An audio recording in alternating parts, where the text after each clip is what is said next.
Hello and welcome once again to 3C2A Football on SoCalCollegeSports.com tonight. From Long Beach, it's a Central Division matchup featuring the East Los Angeles College Huskies and the Long Beach City College Vikings. Welcome, friends. I am Jeff Stoynoff, and I am pleased to be joined once again by Ed Riantasso. And Ed, we have a great matchup here on paper with a pair of 3-2 teams jockeying for position in a very crowded Central Division. We'll be talking about that. But the stakes are only going up in this one because now the school presidents are getting involved. Oh, yes, absolutely, Jeff. And tonight is homecoming for the Vikings, and tonight they're going for the President's Cup. And a very interesting thing about the President's Cup, this was talked about between the two presidents, President Alberto Roman of East LA College and LBCC President Mike Munoz. They issued a challenge against each other, and the loser of the game will have to wear the winner's school color gears for a week. So a lot riding on here in tonight's game. So some shopping getting ready to happen here. Are we buying green? Are we buying red? We're going to find out. We are going to step aside briefly. We're going to come back. We'll have the national anthem, but we are going to take you down to the field. There's some pregame festivities that are going to happen here in advance of kickoff. So we are going to take you down to the field and let you observe some of that as we get ready for kickoff. East Los Angeles, Long Beach City College here on SoCalCollegeSports.com. Stick around, everybody.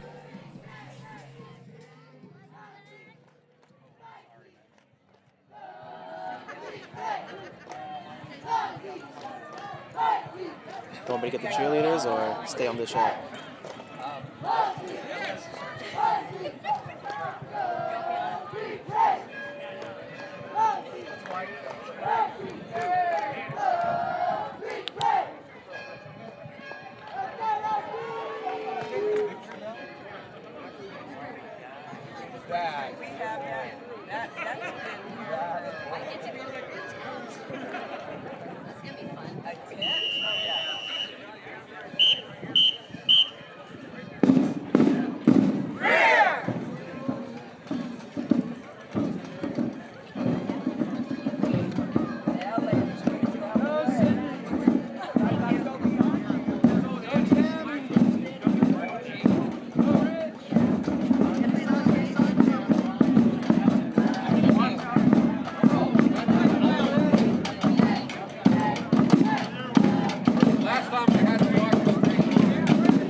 let's hear it for your Long Beach City College Alumni Viking Marching Band.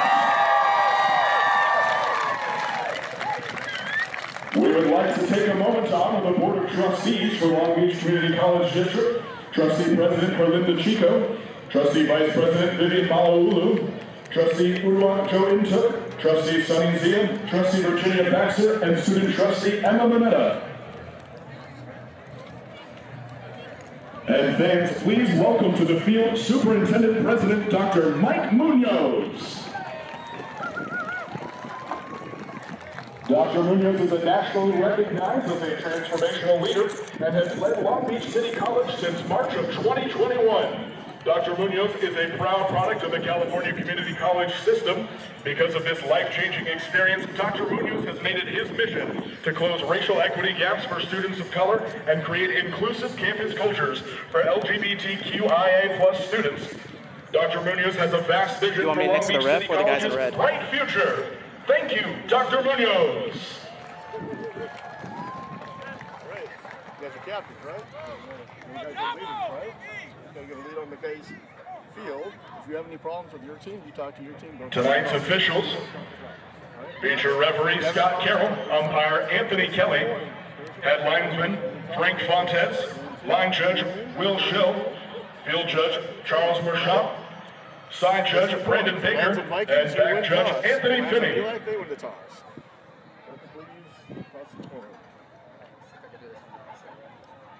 There it is. There it is.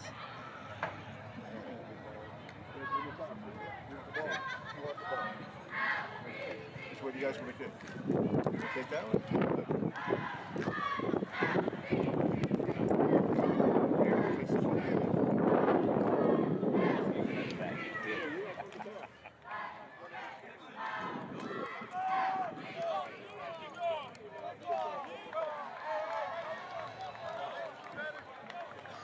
The Huskies have won the coin toss and have elected to receive in the first half. They will be driving towards the south end zone to your right.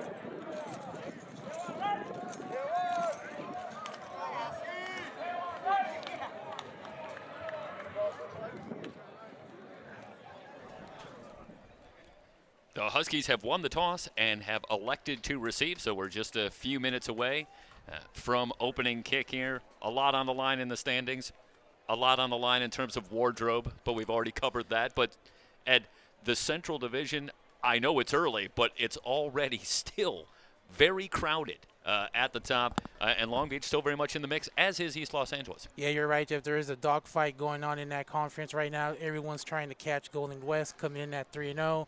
Mount Sac in second place and tied with Long Beach with 2-0.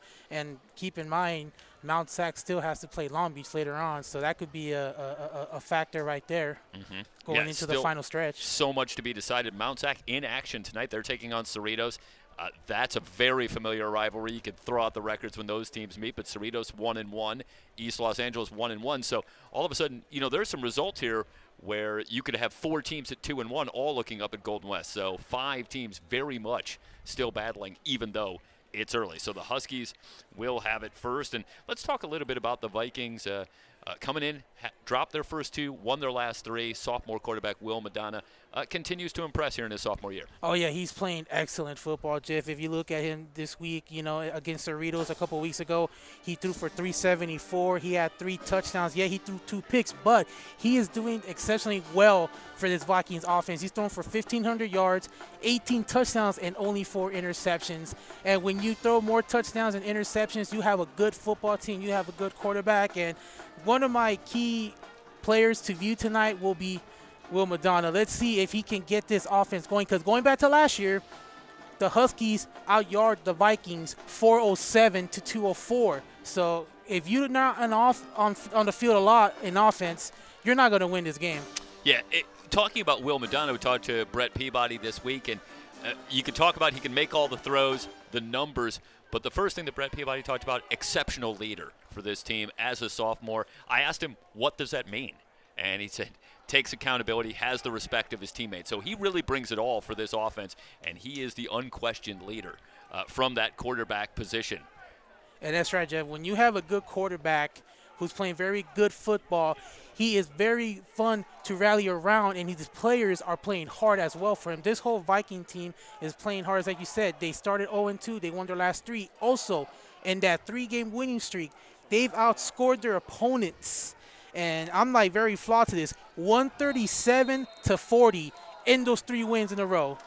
Yeah, that's some upper-level math right there. The kind of points they're putting on the board, 137 points in 3 weeks. And, you know, we'll get more into it, but talk about what might have been the 2 losses. It's not as though they were blown away at all. They were in it in the fourth quarter. 2 heartbreakers, really. A 5-point loss, short kick, and some trouble immediately on the opening kick. Let's see who's got it. And it looks like the Huskies did emerge just inside their own 30-yard line, so almost disaster right from the outset. But going back to those first 2 weeks, a back-and-forth affair with Riverside. In week 1, they end up losing by 5. Then the next week, a heartbreaker against Bakersfield down to the final minute. They lose by 2, 29-27. So this is a Viking team that's a bounce here or there from maybe being 5-0. If you take away those 2 victories, no doubt about 5-0, but they've been playing good offense, and I expect this offense to play well tonight. It's homecoming. You got the home crowd here. This is going to be a fired-up game, and a lot on the line here for both teams, especially for that President's Cup.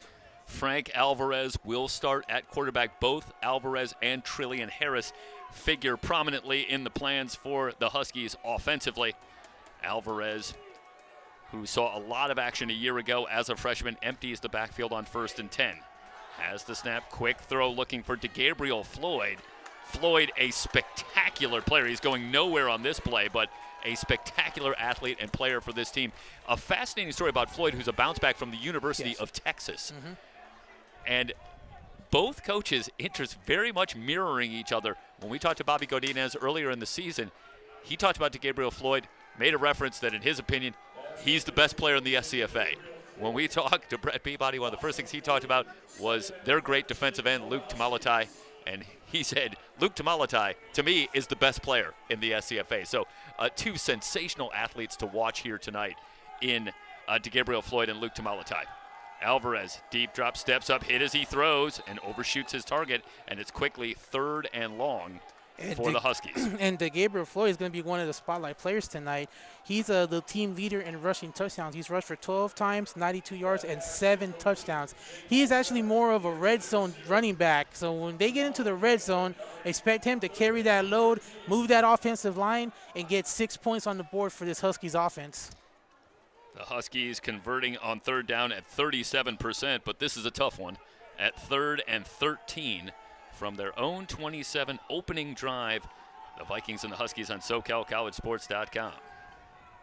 Bunch formation, Alvarez, good protection, and throws it short, finds Floyd, but Floyd going to be well short of 1st down yardage, brought down quickly by Andre Jenkins. For the Vikings, that's a pickup of about 5, but it will leave them, again, well short of 1st down yardage. Yeah, and the Huskies, Alvarez is their quarterback against Orange West on September 30th. He just threw for 95 yards, but he had a touchdown in that big route over Orange Coast. Well, one thing we've seen Alvarez going back to last year and this year, very poised in the pocket. And you saw a little bit of that there. It's 3rd and long. It's early in the game, and Alvarez makes a good decision to not force it, dump it short, find Floyd. They pick up a penalty on the play. So let's see if maybe this drive is going to continue for the Huskies. But that's what you can count on from Alvarez, that good leadership, that good decision-making from the sophomore. Yeah, and the Vikings, costly mistake there. It was 4th and 8. You had them backed up in their territory. Now you give them 5 yards. It's 3 yards to go to get the 1st down. Well, they haven't moved the chains. So, yeah, it's going to be 3rd and 8. They're going to take away the play and instead take the penalty, and it will leave it at 3rd and 8. Now from the 32-yard line. Alvarez in the pistol formation with Luke Honstetter in the deep eye. Play action and the quick slant. He was looking for Floyd again. So clearly an effort here to establish DeGabriel Floyd early in this matchup. It didn't really go anywhere on this first drive, but a number of targets early on. And that goes away a little bit from what they have done this season. I like to keep my own little DeGabriel Floyd ticker going. He has 26 touches on offense and special teams and 10 touchdowns on the season. But there was about 3 touches on the opening drive, and a good job by the Vikings. That's true. It looks like there was a penalty on the last play, so it looks like now it's 4th and 8, and we will see the punting unit for the Huskies. After the incompletion to Floyd, That'll bring on Aiden Driscoll, averaging a little over 35 yards a kick and a flag prior to the snap. You wonder if the Vikings jumped. If they did, it might get them a 4th and 3 again. There was a little bit of movement. Let's see what they call here. Yeah, they blow the play dead.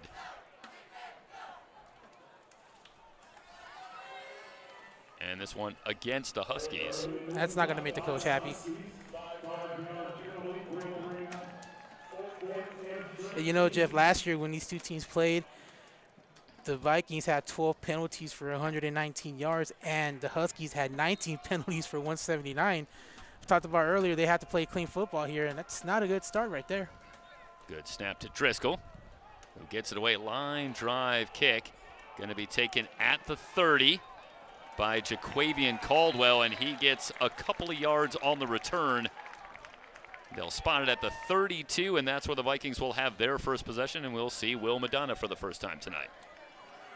This Vikings offense is averaging about 40 points a game, almost 430 yards of offensive production per game, and especially during that 3-game win streak, that outscoring. If they can do that tonight, this game can be over early. So it's going to be a big pressure on that Huskies offense. But again, last year they held them to 200 yards offense, but it may be a different case here. Let's see how Will Madonna does against this Huskies defense. So Madonna with an empty backfield.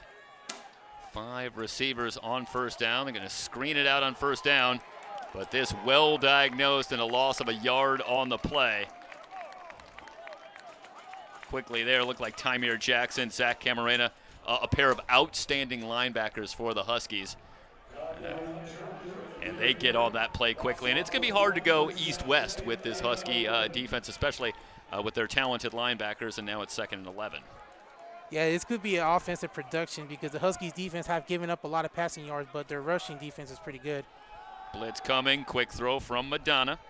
Complete for a gain of about 3, and it'll bring up a 3rd and long. Back to Jaquavian Caldwell for the reception.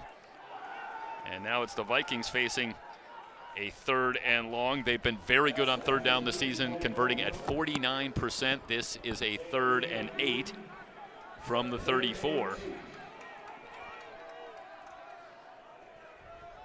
And the 49% on 3rd down as Madonna has the snap. Quick throw, not on the same page. Pass intended for Matthew Berengi, and it's incomplete. Berengi wanted a flag, but not getting it. But when you talk about converting it near 50%, that also a feather in the cap of Will Madonna, and it speaks to the decisions and his command of this offense. But that time, the Husky defense able to make the stand and force the punt. And that's a good win by that Huskies defense because they knew that Will Madonna has been playing well lately. In this 3-game win streak, they've outscored their opponents, and they knew they had to get a 3 and out on the first possession, which they did, and now they're going to get the ball back here. Short kick. A little trouble on the catch, but it's Brinkley Shoes, and Shoes able to get a few yards on the return. Either way, the Huskies set up in very good field position beyond their own 40-yard line to start after a short punt from Ray Sanchez. Interesting story. DeGabriel Floyd has been nothing less than spectacular in punt returns on the season, and Brett Peabody talking about how you work against a player like DeGabriel Floyd. And he said, well, the first thing is we're not going to kick to him. And there you see Shoes back there, and last week the Huskies in their win over Orange Coast, 119 yards in punt returns, but a lot of them came from Brinkley Shoes. So I think the word is getting around not to kick to DeGabriel Floyd. And now it's the Huskies who make the adjustment and go to Brinkley Shoes, who was great with 101 yards in punt returns a week ago. Alvarez on the keepers, got the first down into Viking territory. I don't know if that was Tumalatai getting there a little bit late, no flag coming, as Alvarez took a shot after the run, but either way, the Huskies able to immediately move the chains. They're into Viking territory at the 46 after the run by Frank Alvarez. Yeah, you talked about the no call right there, but Vikings got to be careful on a hit like that because normally when the referee sees it, they call it. Yeah, it's up around the head, and a lot of times that'll bring the flag. The head is pretty prohibited from contact, that's for sure. Offset eye formation for Alvarez. Is it better now? Little hesitation from Honstetter, who then is driven back by Austin Bressler, but not before he picks up about 5 yards to the 41. Light week for Luke Honstetter, the leading rusher on the season for the Huskies. Just 2 carries in the big win over Orange Coast last week, but he was busy with 4 receptions for 74 yards. So he is a guy who can contribute in any number of ways for this offense. Good, solid lead back for the Huskies. Picks up 5 yards on first down. Back to Honstetter. Good push up front, and Honstetter pushing the pile is near the first down marker again. Rakeen Moore finally able to bring him down, but not before Honstetter gets 5 yards and another first down. Yeah, offensive line did a great job opening that hole, and at least they're able to move the chains for a first down. Well, what a boon that would be for the Huskies if they could run the ball. Alvarez looking for Kennedy Lewis, who lays out but cannot make the reception. He was wide open right there, Jeff, and he just lost his footing there. Oh, that would have been a for sure touchdown. Did look like he had created a little space. I believe he was working against, I wonder if that's Jonah Martinez. It's 24, which is not listed on our roster. Jonah Martinez is number 4. So I know sometimes we don't always get the last second changes that might happen with the uniform. So we'll try to do a little detective work and make our best guess. But we don't have a 24, but it's 2nd down and 10 after the incompletion. Delayed handoff in a big hole on the right side. Honstetter knocked out of bounds, but not before he gets very close to another first down, and in fact appears to have it. And that Husky sideline is very excited after seeing that. And if you look at the replay, look how he just like went through his defender. He said, "Hello, excuse me, I'm in a hurry." And what a hit out of bounds too. Ooh. Good push on the right side of that offensive line for East Los Angeles College. That's Omega Williams, Sire Williams on that right side, and they opened up a big hole for Honstetter, who's having a big drive for the Huskies, who are now at the 24, 1st and 10. Play action going back to Lewis. And Lewis again, still working one-on-one, but Alvarez can't find him. It's 2nd and 10. You know, going back to that last play, Jeff, if you're going to tackle a guy out of bounds, make sure it's not on the opposing sideline, because you're going to be outnumbered for sure.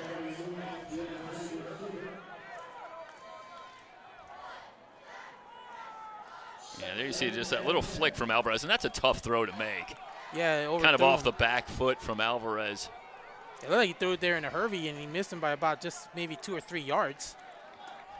2nd down and 10. They stay with Honstetter. Now dual setbacks. They fake the handoff. Alvarez has Lewis again. Boy, a good step behind, but cannot find Lewis, and the Vikings flirting with disaster here early. And the Vikings brought up more guys on the line on that last play, but that is the 3rd time that he's had him right there for 6. Yeah, as a team, the Vikings with 15 sacks through 5 games, but so far they haven't really been able to bring much pressure on Alvarez, and part of that is Alvarez doing a good job getting the ball out quickly. This defense is very dangerous. They've allowed only 22 points per game, 94 yards rushing, and just 233 yards of passing per game allowed this season. 3rd down and 10. They keep it on the ground. And second effort is going to get about 5 yards. That was Tyler Smith on the carry. And that's a good job by Smith. Smith only has 16 yards rushing in the win over Orange Coast, and let's see if he gets a lot of carries here tonight. Yeah, tremendous second effort. He was really hit at the line, but managed to drag the pile for about 4 yards, and that makes it a 37-yard field goal attempt for Ethan Rodriguez, who's 4 of 7 on the season. This will come from the right hash. Good snap, placement down, kick away. Long enough, and no good. So Rodriguez misses it left, and the Vikings come away unscathed on the drive by the Huskies. We're still scoreless with 9:30 to go here in the opening quarter.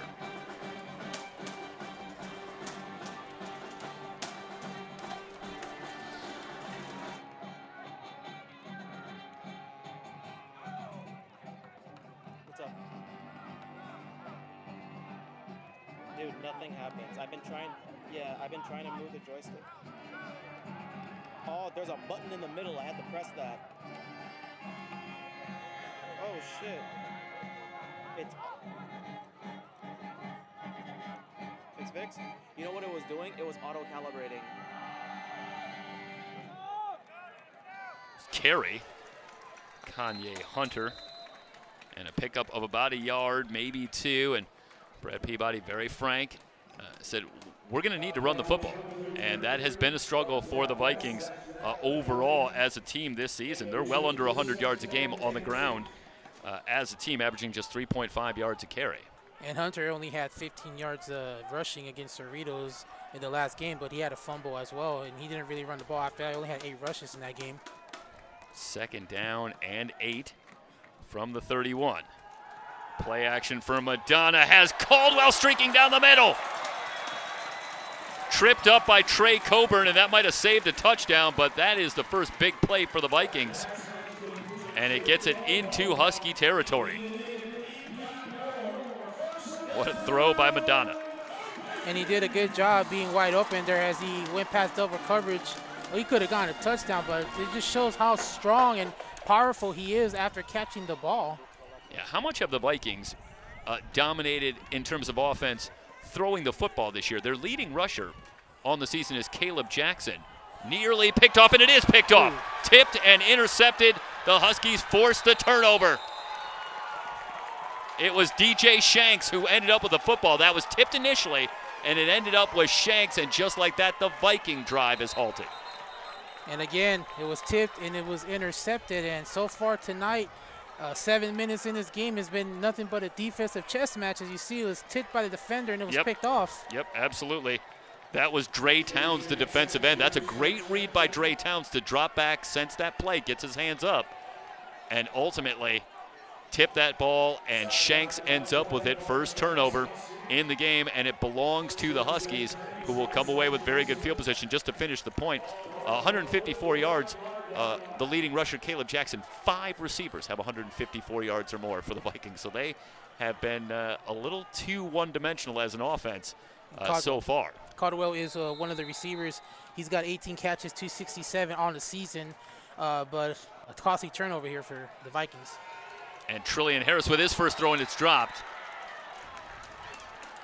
Going back to Kennedy Lewis, and I'm not sure if they see something in the matchup here, but that is yet another target as he's working against Gio Bowers, that time with Kennedy Lewis.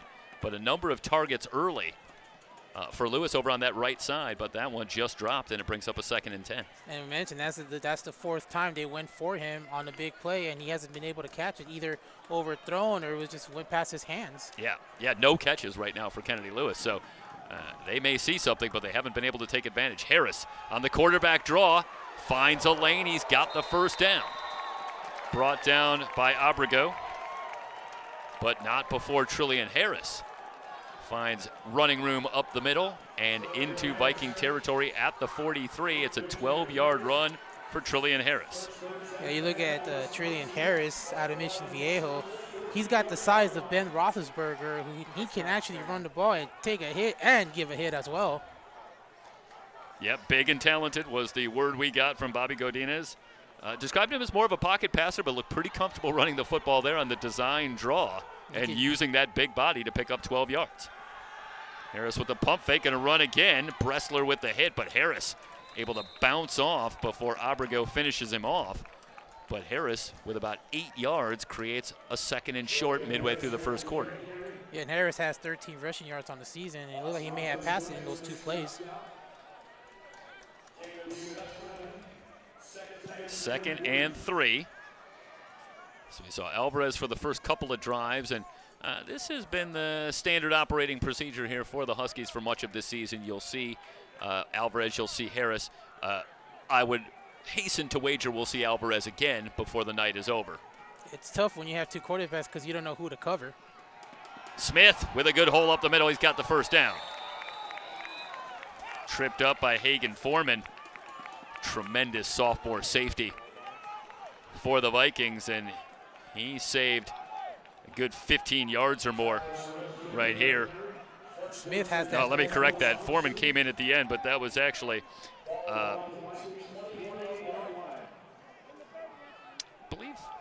Well, we don't have, that's number 3, which we also don't have. So we're working a little bit here.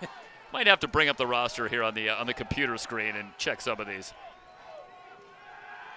Pump fake. Now Harris pop flies to far side. Has a man. Bryson Corbin for the touchdown. One-on-one matchup right there, Jeff, and he won it. Huskies off to a good start here. Yeah, this is a heck of a throw as well, as Corbin got about a half a step. Let's watch Harris.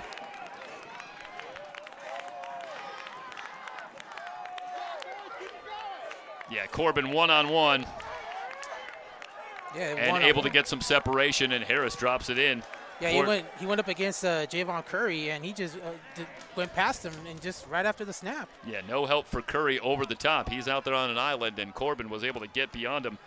For Trillian Harris, that's his 3rd touchdown pass of the season. Corbin, the leading receiver for the Huskies, with his first receiving touchdown on the season. Meanwhile, the extra point no good, so the struggles in the kicking game continue for the Huskies, and the lead 6-0. 6:26 remaining in the first quarter. We'll take a quick break. Come back. You're watching 3C2A football, Long Beach City College, here on SoCalCollegeSports.com. No. Oh, no? You love me? Yeah. That's a nice fancy stuff you guys here, huh? The film program here? SoCal Sports. Yeah, it's company. Oh, okay. Yeah. Yeah. Yeah.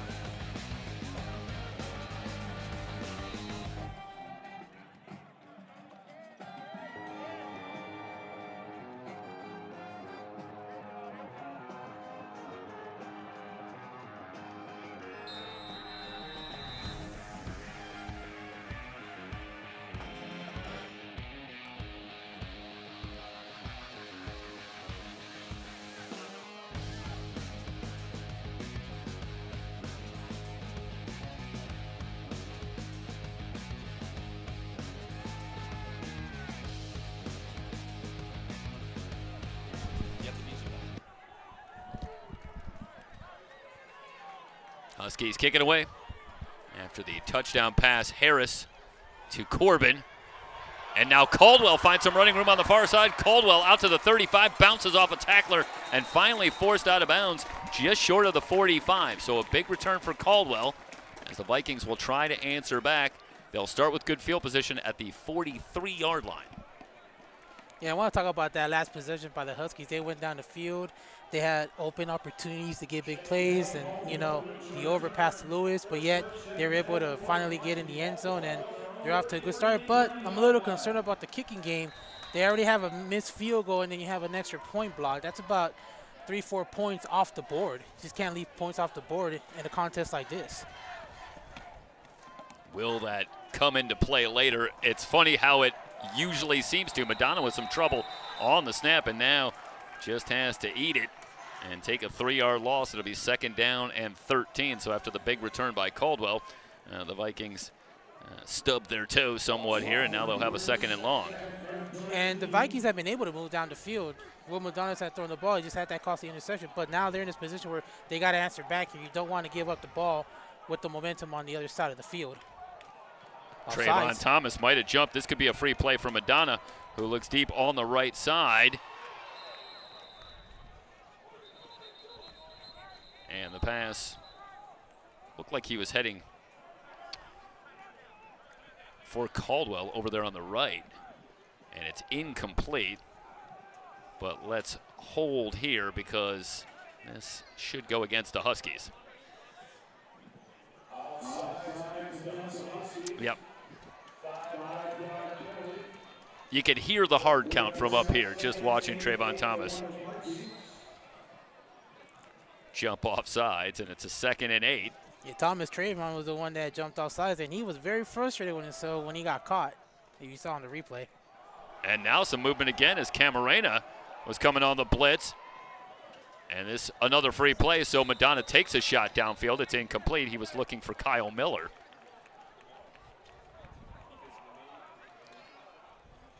But this might be 5 more yards coming. And it is. Well, you're going to need to make an adjustment here and right quick if you're the Huskies, because Will Madonna has just picked up 10 yards. He picked up 10 yards on 2 penalties.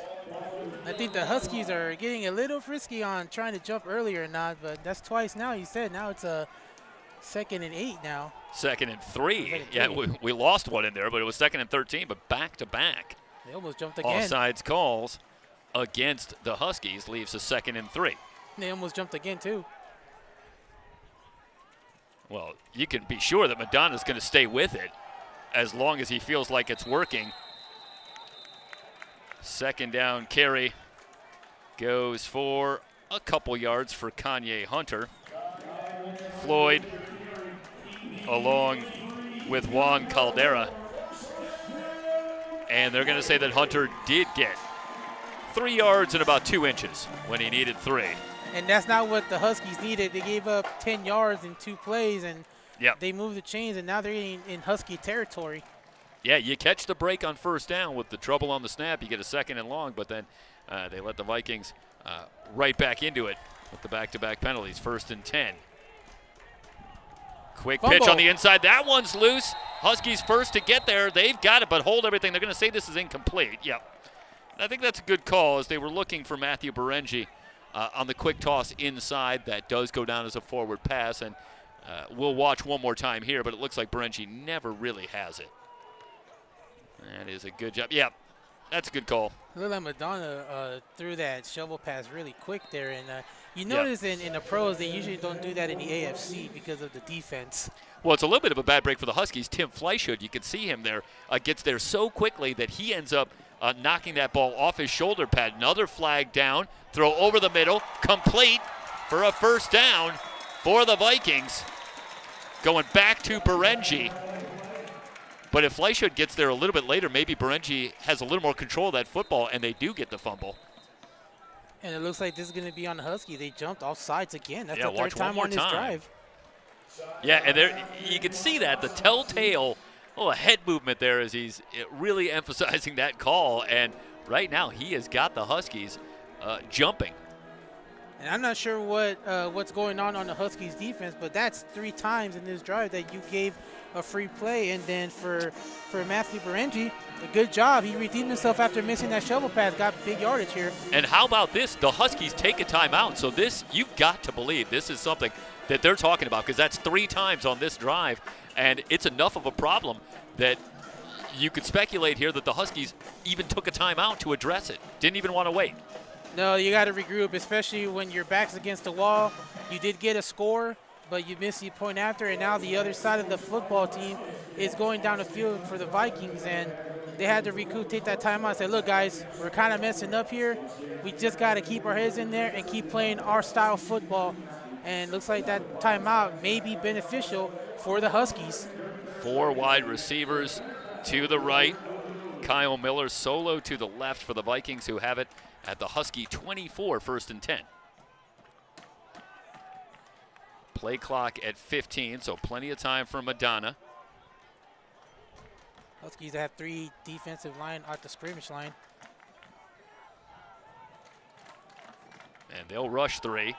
Madonna steps up, has time, still looking. Now the pressure comes, and he's brought down close to the line of scrimmage once again. Tamir Jackson wraps him up at the 21. So Madonna does a good job to squeeze out 3 yards, leaves a 2nd down and 7. But as the Huskies drop back into coverage, nowhere to go with that football. 2nd down and 7. And then one thing, Jeff, one of the advantages of a 3-line rush is you can have the coverage zone protected from deep passes, but sometimes it opens a hole like we see right here. Delayed handoff. Hunter bouncing off tacklers, and he's down to the 10-yard line. Following his standout left tackle, Champ Ulatale, and Brad Peabody talking about his offensive line said Champ Ulatale, unquestionably a D1 talent at that left tackle position. And he gets some help from Hunter. The Vikings want to work quickly. Right back to Hunter on that left side, pushing the pile. He's down to the 2. All of a sudden, the Viking running game starting to get revved up. And Hunter did a good job following his blocker and able to stay on his feet to get more yardage. And the Vikings going with no huddle. They got him on the corner this is early. Good hard running from Hunter, and they give him another chance. Hunter, 2nd effort, he's in. The Vikings have tied it up with the point after pending, as Kanye Hunter doing yeoman's work in that running game. Last 3 carries, including the 2-yard touchdown. One more look down at field level. Well, we're trying to find our way through the sideline, but again, it was Hunter really individual effort on 3 carries in a row. That was second effort that he needed to get in. And the timeout didn't really help. It kind of hurt them there, and Hunter got his 3rd touchdown of the season. Extra point is good, so the Vikings right now grab that 1-point lead, 7-6, 3:37 remaining in the first quarter. It's Long Beach City College football here on SoCalCollegeSports.com.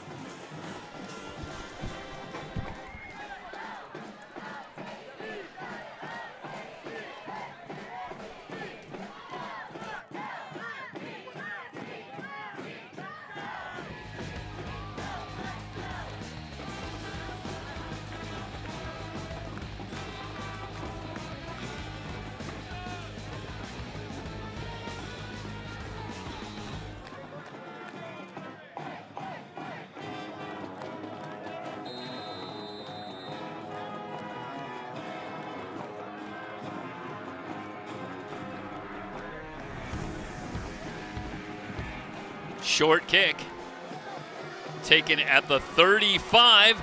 Some running room down the left side. Watkins on the return into Viking territory. So taking a bit of a risk with the pooch kick, and Watkins definitely makes them pay. The Huskies going to come out of this with great field position in Viking territory. And that's one of the dangers of doing a short kick, because it kind of like scrambles everything.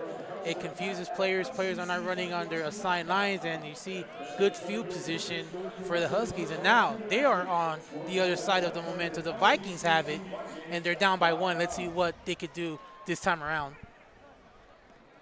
Well, if you're the Huskies, there's reason for optimism. They've moved the football a couple of times. Their last couple of drives, a missed field goal, and then the drive for a touchdown. But the Vikings answering back on their last drive. And it's a 1-point game here with 3:31 remaining here in the first quarter. Honstetter in the deep eye. Trillian Harris back at the controls. Harris looking right, has Lewis wide open. This is going to be a 1-play touchdown. Harris. That's what the play they were looking for, Jeff. They finally got him there, and he finally scored. And Lewis was well clear. That's a good 5 yards or more. And I don't know if that's, we'll watch it again here on the replay, if Lewis makes a great move or maybe there's some miscommunication in the secondary, but Lewis is entirely too clear. And watch as Harris drops it in again. 1 play, 46 yards. And yeah, I don't think there's any double move there. I think that Lewis just gets free. There was just a miscommunication from the way it looked like, but by the time the defender got to his assigned position, Lewis was just about 5 or 6 yards ahead, and he gets the touchdown. This time the extra point is good. The Huskies in about 7 seconds answer back 13-7, 46 yards, Trillian Harris to Kennedy Lewis. And let's keep it here. Harris drops back in again. Very good protection, has time. And it looked to me like a blown coverage as Lewis was wide open. And they've been trying to get the ball to Kennedy Lewis, and they found it. There was 3 things I noticed on that play, Jeff. Number 1, the offensive line blocking. Number 2, the quarterback having time. Harris had time. And then number 3, the blown coverage. Lewis with the catch. 6 points.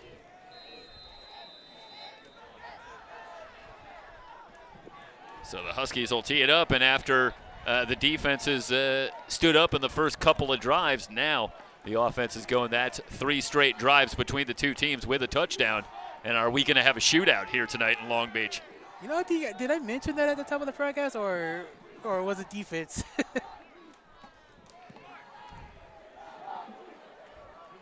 Well, I think we were talking a little bit about certainly Will Madonna. So we were talking about the Vikings and the way they've been putting points up on the board. But the Huskies brought their own offense here so far, and especially Trillian Harris, who has been sensational here in this first quarter.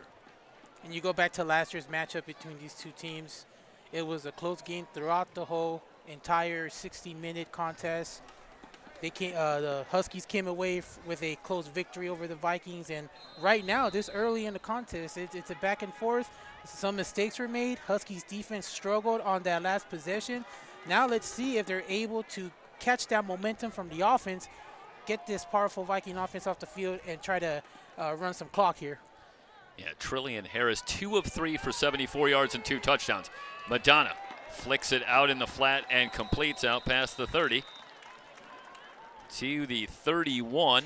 That's a pickup of 6, and it will leave a 2nd down and 4. Finds Riley Weinstein, the freshman tight end, for a pickup of 6. 2nd and 4. Caleb Jackson in the backfield for the Vikings.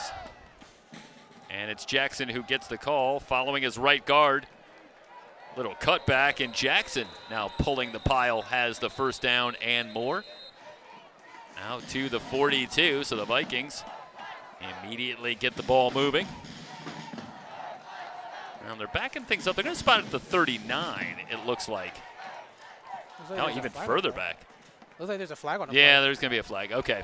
I thought they were walking it back, and I thought, what a terrible spot if you're a Viking fan. But there is a flag down. And a lot of the good work by Caleb Jackson and that offensive line goes away via the penalty. And instead, it will be 2nd and long.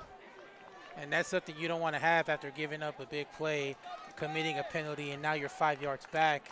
Sometimes when you get back a little bit, it's a little difficult to see what play you'll run because of the yards to go in this situation. Yep, 2nd and 9 from the 26. Madonna, quick throw, and it's low to Caldwell, incomplete. 3rd down and 9.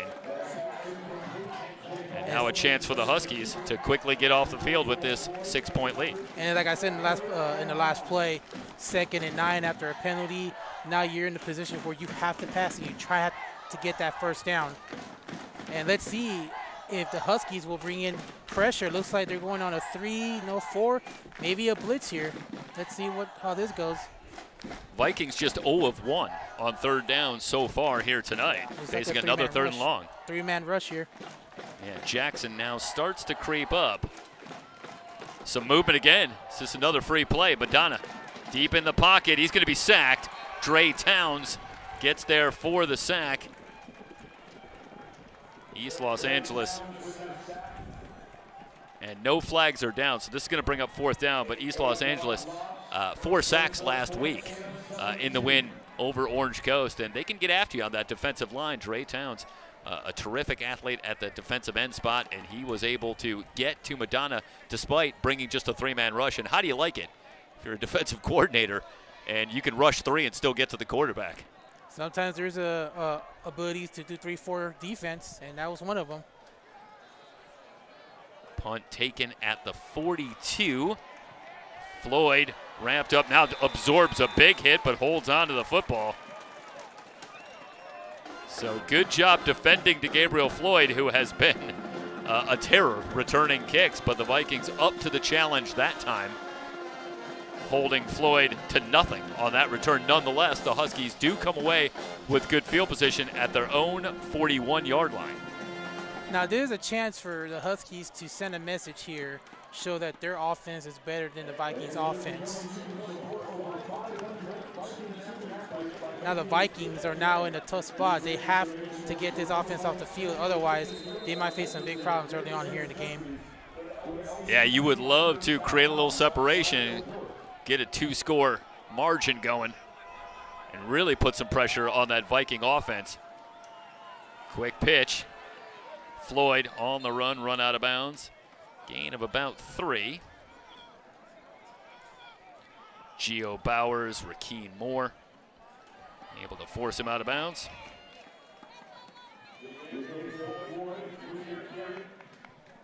So they'll give Floyd just 2 yards. It'll be a 2nd down and 8 from the 43. He tried to cut that corner, but by the time he cut that corner, the defense was right there to give him an open welcome arms. Yeah, to Gabriel Floyd, his reputation precedes him at this point. There's no question that opposing defenses are going to be well aware when Floyd enters the game.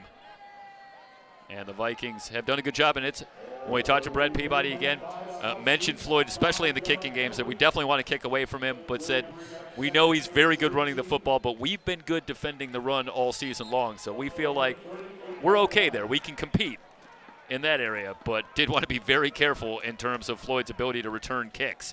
After the penalty, it's 2nd and 13. And let's bring it back live. And a throw, and Lewis again with room, slips out of a tackle. Lewis going to take this one to the house. There he goes again. Just as we were talking about earlier. Well, a little bit longer drive this time, but it was still quick as Harris stays caution flammable. Good protection again. Lewis this time working against Bowers, but breaks the tackle of Hagen Foreman and is able to turn in the big play. And boy, if you're the Vikings, you just can't get beat on these big plays, and now it's 2 of them. If you look at that replay, it looked like 2 Viking defenders stopped 5 yards after Lewis caught that ball, and he just took off. So again, another miscommunication there on that defense.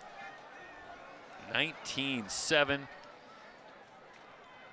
They will bring out Rodriguez for the extra point. He puts it through, and the Huskies push the lead to 13, 20-7, 43 seconds remaining in the first quarter. It's Long Beach City College football on SoCalCollegeSports.com.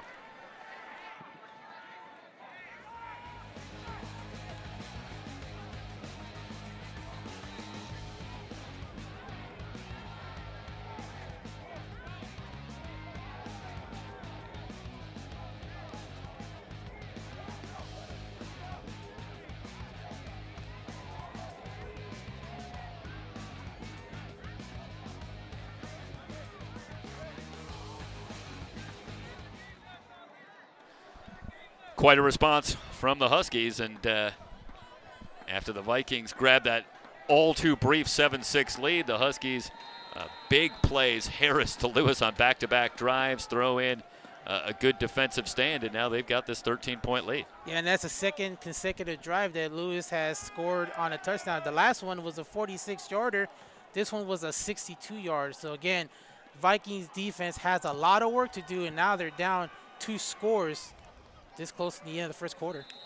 Caldwell will let that one go through the end zone, and the Vikings will start from the 25. Well, Trillian Harris has still yet to complete a pass that didn't go for a touchdown here tonight. He's got 3 completions and 3 touchdowns, 136 yards passing. This is a guy who came in, granted splitting time, and Harris has certainly acquitted himself well, but had just 2 touchdown passes over the first 5 weeks. But this is some kind of performance throwing the football. It was another very good throw to Lewis, running that straight kind of fly down the near sideline. Yeah, exactly. Again, defensive miscommunications really cost the Vikings another touchdown. And now they're in a position where they have to score here. Yeah, early on, especially the way the Huskies seem to be able to generate some big plays, you still got a lot of time. But I think you're exactly right, Ed. The Vikings need something to grab back a measure of momentum here because the Huskies are flying. And they moved the ball. Let's leave it at that. They moved the ball well, but they've had like misfortunes, interceptions, and the last play, last possession, they had a 3 and out. 2nd down and 6, call it 5, from the 30. Jackson remains in the backfield. Madonna with receivers left and right. Blitz coming. Quick throw, completion to Ramel Brown, and Brown with his first catch appears to have enough for the first down. A 7-yard gain moves the chains. 1st and 10 for the Vikings on what will likely be the final play of the first period. We're at 3 seconds. They haven't wound the clock yet. But you got to believe the Vikings are going to let this one go and get ready for the second quarter. That is the end of the first quarter through 1. East Los Angeles on top of Long Beach 20-7. It's Viking football here on the SoCalCollegeSports.com.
First down carry for Jackson, and Jackson picking up about 5 yards.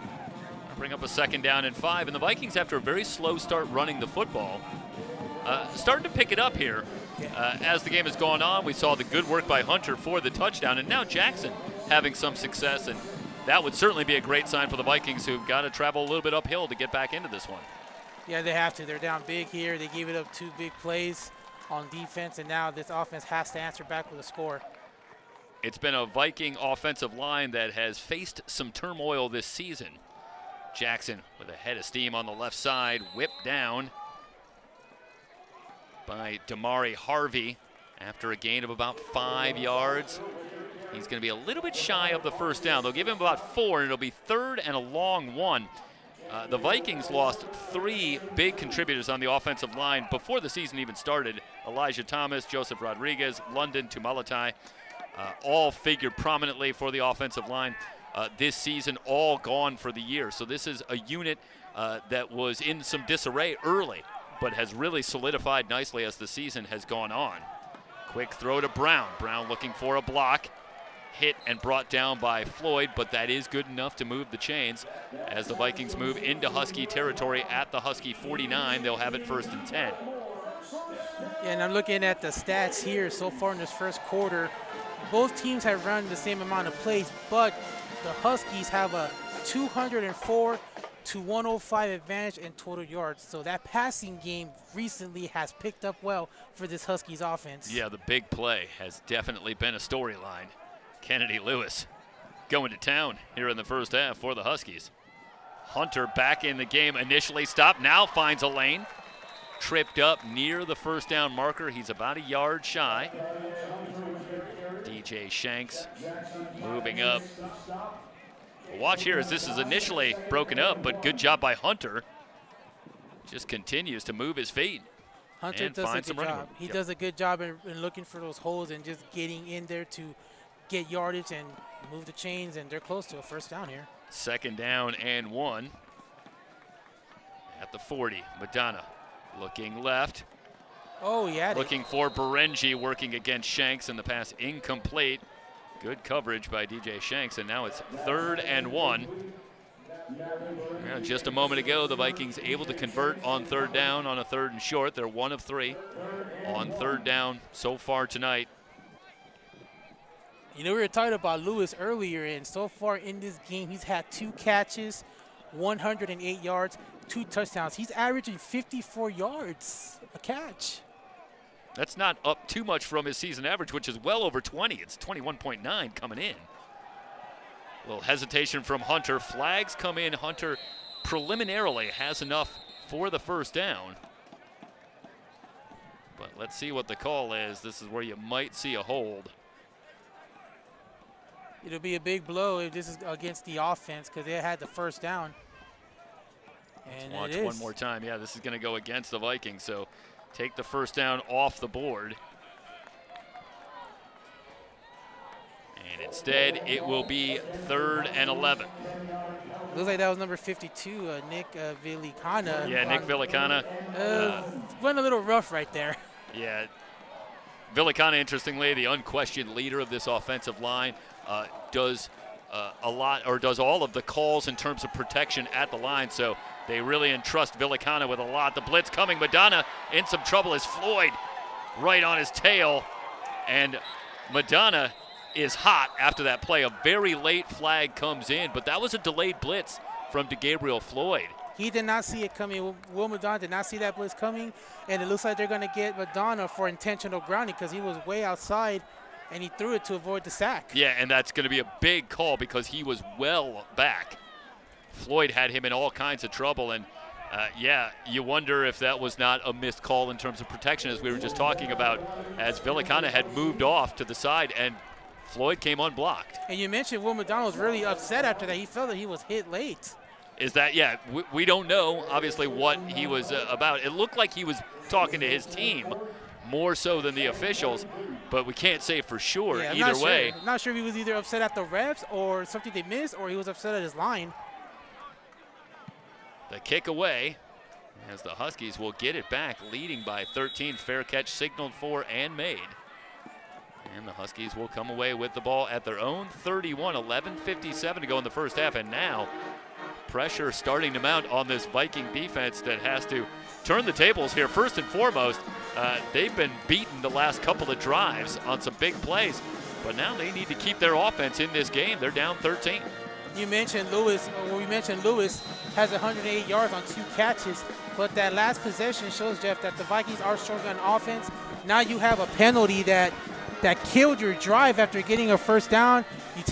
You almost took a sack, but you got hit with a grounding call. You had a punt, and now you have to put it on your defense's hands to get this offense off the field and try to get another score. Because if they get another score here, it'll be tough for the Vikings to come back. Play action for Harris. Good protection again. And the pass incomplete. His intended target, Kennedy Lewis, again. Why not? And Lewis went down. 2nd down and 10. And you wonder if Frank Alvarez is going to see some more playing time. So far, Harris has been there quite a while. Normally they would do the switch, but with this lead, you wonder if they want to stick with one guy because he's actually playing well so far. I'm not sure how you go away from a hand that's this hot, like Trillian Harris is, and he'll continue certainly. Now again, still a ways to go. We're early in the second quarter. He's 3 for 5 for 136. But I agree. I don't know how you sit down Harris at this point. Play action, Harris with a defender in his face, and it's incomplete. And quickly now, it's 3rd and 10. And the Vikings looking for a quick 3 and out.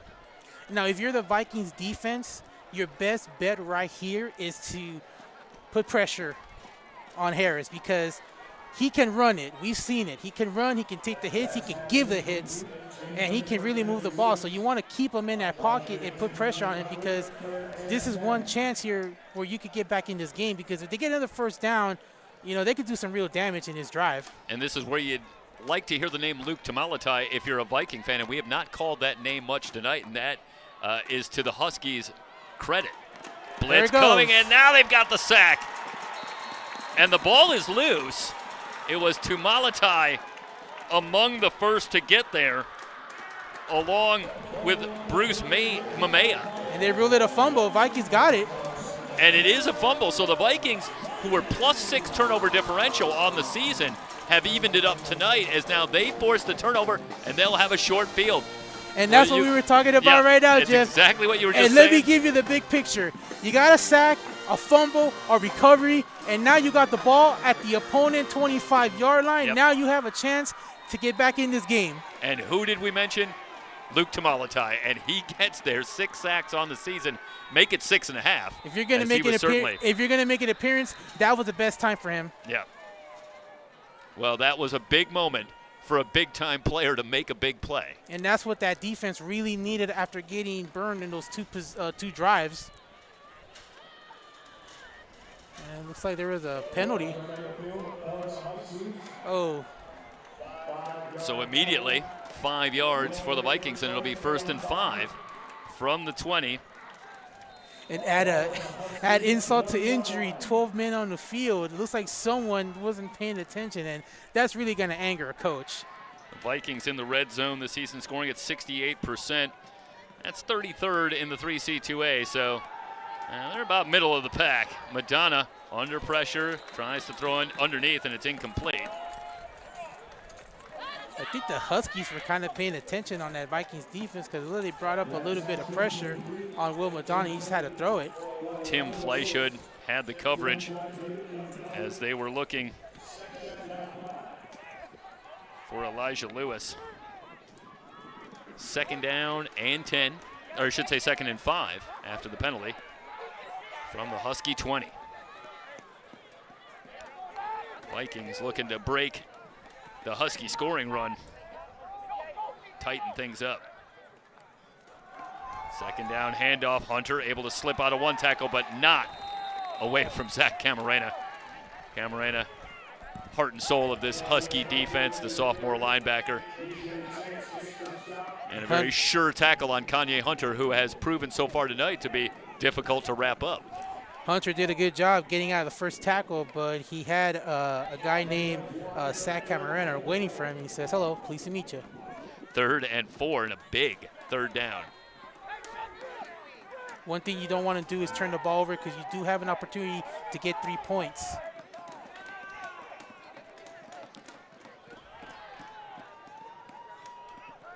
Snap to Madonna. Blitz coming. Madonna. That one knocked down at the line. The blitz effective again as they bring Floyd, they bring Camarena, and they get in Madonna's face and force the incompletion, and we will see the field goal unit. And that almost looked like the last third down on the last drive of the delayed blitz, because Madonna wasn't expecting it. By the time that defense, he had to throw it away. So now, but the good thing is they didn't turn the ball over, they didn't lose yardage, and now they have an opportunity to kick 3 points. Ethan Smithlin is 2 for 3 on the season. Straightaway attempt of 37 yards. Plenty of leg. And Smithlin puts it through, so the Vikings come up with 3. And the score now 20-10 in favor of East Los Angeles College with 10:45 remaining in the second quarter. Viking football here on SoCalCollegeSports.com.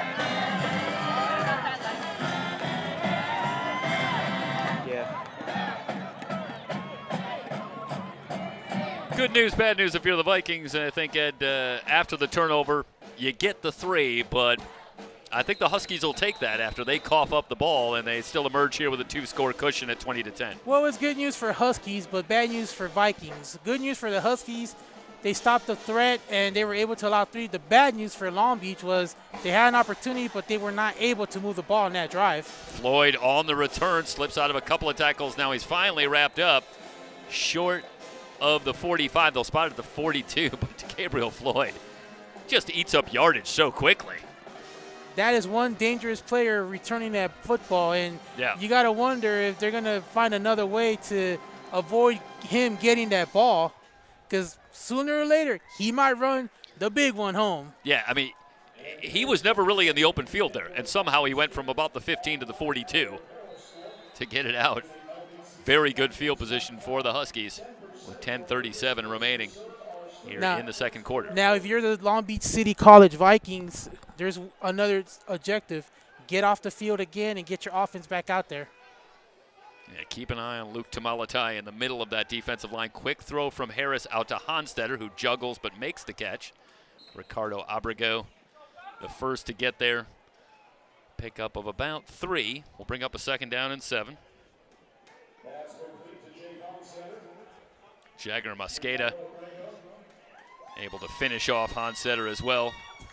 Part of a very strong linebacker core for the Vikings. Brett Peabody says that really is the strongest unit on our defense.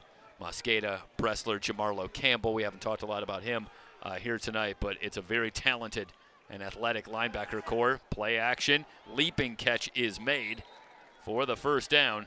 DeAndre Knox, who didn't have a catch last week in the win over Orange Coast, with his first reception tonight, and it's good for a first down. As you mentioned, he did not have a catch in the last victory against Orange Coast, but here he got his first catch of the game, and let's see if they're able to get him involved in this passing offense. So the Huskies into Viking territory at the 48. Mosqueda showing blitz. Here he comes. They fake to Honstetter, and Trillian Harris on the read option into the secondary goes down in front of Foreman, but not before he picks up 11 yards and a first down. Call it 13 yards. They'll spot it at the 35. So Harris continues to be effective with his feet. And again, Harris does a good job reading the defense. And as I mentioned before, he has that size of Ben Roethlisberger. He can throw the ball, he can move around, and he can run, take the hit, and get hit, and still get up, hyped up. Yeah, Harris, freshman out of Mission Viejo High School. And he's got 26 yards rushing so far in this game tonight. They did move it back to the 37, so it's an 11-yard run. And he's a passed, first down. And he's passed his season total. He had 13 yards coming into tonight's game, and he's already passed that by about 13 yards more.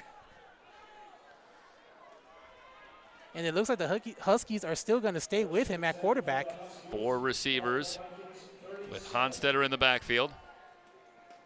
Crowding the line, Harris with the pocket collapsing, finds Corbin over the middle.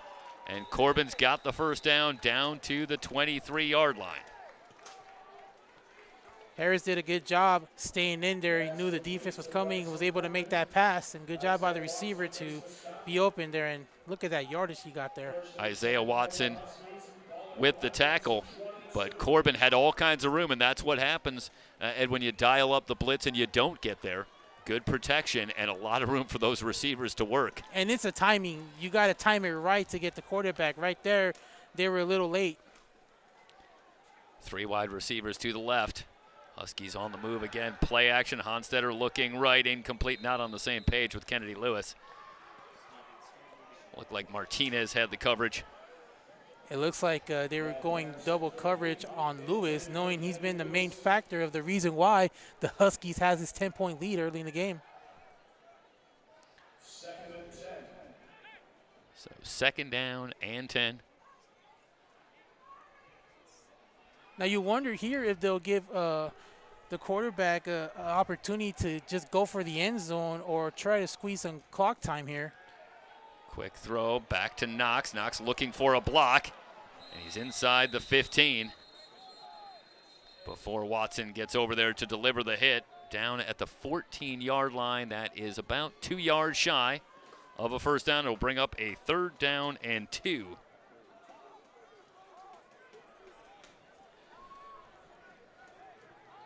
Huskies tonight 0 of 4 on 3rd down. Oh, but and that's going to hurt. Never mind. That will not be relevant as the personal foul call tacked on at the end will give the Huskies a first down. You know, it should put it at the 7. I know it's homecoming night tonight, Jeff, but you got to keep her cool. You can't lose your cool or do anything that's going to hurt your team. And, you know, the great John Madden would always say, you know, penalties, takeaways can kill a team. And normally the team with the most effectiveness and less penalized team will always win. And you just can't have penalties like that, especially when you're down 10 and now you're giving the opposition a chance to score. Harris on the keeper, tries to cut it back now, finds a little space. Down to the 4, 2nd down and goal for the Vikings. And yeah, it's been a frustrating first half, you can imagine, for the Vikings. A couple of missed opportunities, but also this Husky team has really come and brought it to them here in this first half. Now you're in a position, Jeff, where you have to allow a field goal or try to get another turnover, because another touchdown, again, they're going to put themselves in that big hole. They're trying to crowd out, but another score will create that hole even more big. You know, Husky fans will think back to week 3 of this season as Harris, quick throw, back shoulder throw for the touchdown as he finds DeGabriel Floyd. He can hurt you in so many ways. But let's stay with it while they get the extra point ready here, and we'll watch this one more time as this time they split Floyd out wide. But earlier this season, the Huskies traveled to Fullerton. They lost 51-7 in a game that Bobby Godine has even described as one of the stranger games he's ever seen in coaching, because when you looked at the numbers, things like total yards, first downs, were relatively even between the two teams, yet it was so one-sided. And Bobby Godine's final wrap-up on that game was what he told his team was, that's what can happen when you get off the bus and you're not 100% ready to go. He said, we just weren't ready to play football that day, and they brought it to us, and give them all the credit in the world. And I think back about that because we see the Huskies here tonight. They got off the bus ready to play football tonight, and that's what we're seeing in the first half. Yeah, and, you know, that's always a mystery. When you put up production like that, but you just don't score points, it's always a mystery. You know, you sit there in your office and you're just thinking. We moved the ball, but we didn't get nothing out of it. Yeah, 27-10. And meanwhile, we did have a little bit of a little extra activity there. And it can happen. So we'll see. Now, it's early because we're midway through the second quarter, and so this will be a challenge now for the officials. Can they maintain control here? Because you don't want to start seeing a situation which you sometimes see where you start seeing a flag after every play. You know, they got to get control of the situation. I think the challenge, Jeff, will be with head coach Brad Peabody. Got to keep his team under control. Yep. Keep their cool, saying, you know what, guys, I know we're losing back, but we still have a chance to get back in this, but we cannot shoot ourselves in the foot. And that's one thing that he has to say right now. That will be the challenge for him, to keep his team cool from committing those personal foul penalties. And we're hoping that they can maintain some decorum out there, because we've all been there in games where they start having to throw flags after every play. We'll be here all night. It's not going to be a short evening when they have to sort things out after every play. It'll be a long night, that's for sure. So let's hope that we can keep things cool here and get back to playing football. That was just one little dust up after the play. So Barrage on the return will head out of bounds short of the 25. They'll spot it at the 22. 27-10, and we're midway through the second quarter. And is there any slowing down Trillian Harris and this Husky passing game tonight? He's now 8 of 12, 173 yards and 4 touchdowns. This is going back to Will Madonna. Think back to week 1. Over 400 yards and 5 touchdowns in the heartbreaking loss to Riverside. But Harris is putting together some kind of night. And I want to go back to Gabriel Floyd. As we mentioned before the game at the top of the broadcast, he's known for red zone opportunities. He scores in the red zone. He leads his team in rushing touchdowns with 7. And as you saw in the last play, an example of why he's dangerous when it comes to red zone offense. Yep. Meanwhile, there is a flag against East Los Angeles on the return, a 15-yard penalty. So the Vikings start with much better field position at their own 37. And they will go to work down 17. This their biggest deficit of the night. And both teams had 5 penalties so far in this game. Madonna with the snap, 3-man rush, stepping up, still looking. Now fires on the near side, and a leaping attempt for Caldwell, who makes the catch. Terrific play for Jaquavian Caldwell. But I don't see people moving to midfield, so let's hold everything. There is a flag on the play. Looks like the refs are picking gonna... it up. Or actually, no, it's still on the field. We'll watch again from field level. Looks like this one's coming back, Jeff.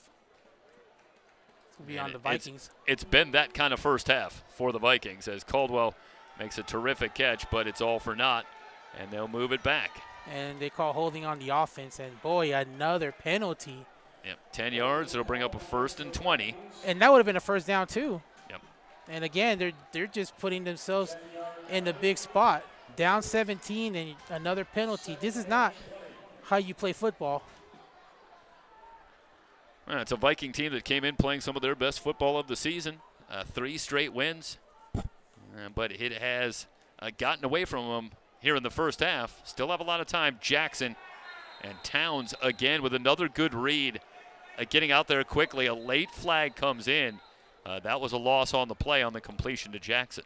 Looks like they might get the Huskies here, Jeff, on the face mask, because it looks like the runner back got the face mask grabbed. Yeah, Towns reaching out, and it was up high, where you will sometimes see that call.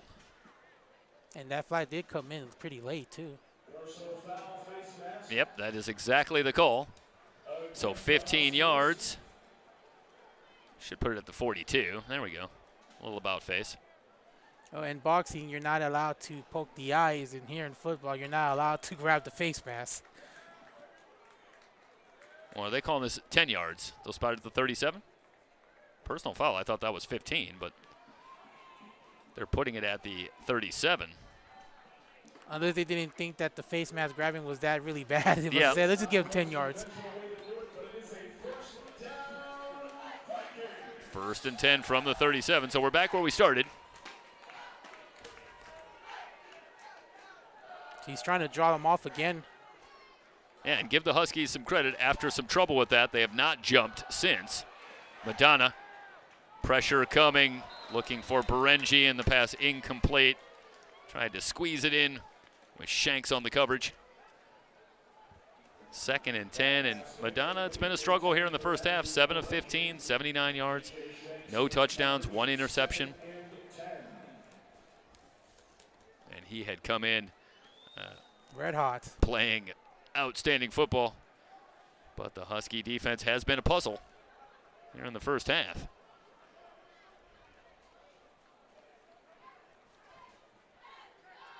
Huskies showing blitz, play clock at 6. Snap to Madonna. Jackson on the counter, and not much doing, got back to the line.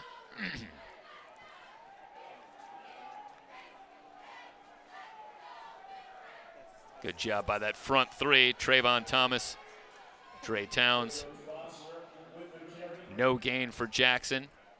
And a 3rd and 10 for the Vikings, who are just 1 of 6 on 3rd down tonight. Going 1 for 6 on 3rd down is the reason why they're down this much. They're just not able to stay on that field when it comes to 3rd down. It's like they have to get their first downs on either 1st or 2nd down. Blitz coming, deep drop for Madonna, who lobs.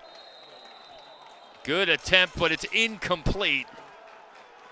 Miller, the intended target, and he tried to come back and get that one, but can't pick it off the turf. And the Vikings will have to kick it away. Yeah, 1 out of 7 for a team that's just under 50% converting 3rd downs on the season. And that tells a big story in this first half as well. The Husky defense, really outside of that one drive for the Vikings, have been very good. Just one touchdown drive for the Vikings here in the first half. The officials said that ball hit the ground before the contact for the catch was made. Yeah, Miller, a good effort to come back to that football, but Madonna just can't get enough on it. Big bounce taken by Shoes. Shoes hit and brought down shy of the 40. Well, there was risk everywhere in that play for East Los Angeles and Brinkley Shoes. Fields this on the hop. Watch here. They avoided a catastrophe right there. And then weaves his way through traffic, and give him some credit. Does a great job there, taking a big hit, but holds on to the football. I mentioned that Shoes averaged just north of 33 yards a return a week ago. Doing a pretty good DeGabriel Floyd imitation here through a week and about a half. Well, 6:25 left in this one, and the Huskies are pretty much dominating the 2nd quarter. And let's see if they're able to go for the knockout punch here. Yeah, they have outscored the Vikings 21-3 after the Hunter touchdown run. Completion to Lewis. Lewis has the first down. Into Viking territory quickly. Jamarlo Campbell able to track him down, but not before Lewis moves the chains. Yeah, after the Hunter touchdown run, Honstetter running right. Bressler with the hit at the 44. 4-yard run brings up a 2nd down and 6. And go back to the 21-3 since that touchdown. And that's a great answer from the Huskies, and you just have to give them an awful lot of credit. 2nd down and 6. And the thing, too, the Huskies are doing what the Vikings did to the Falcons in their last meeting. The Vikings outscored the Falcons 16-0 in their 30-14 win. And here, it's a 21-3 run here for the Huskies. Yep.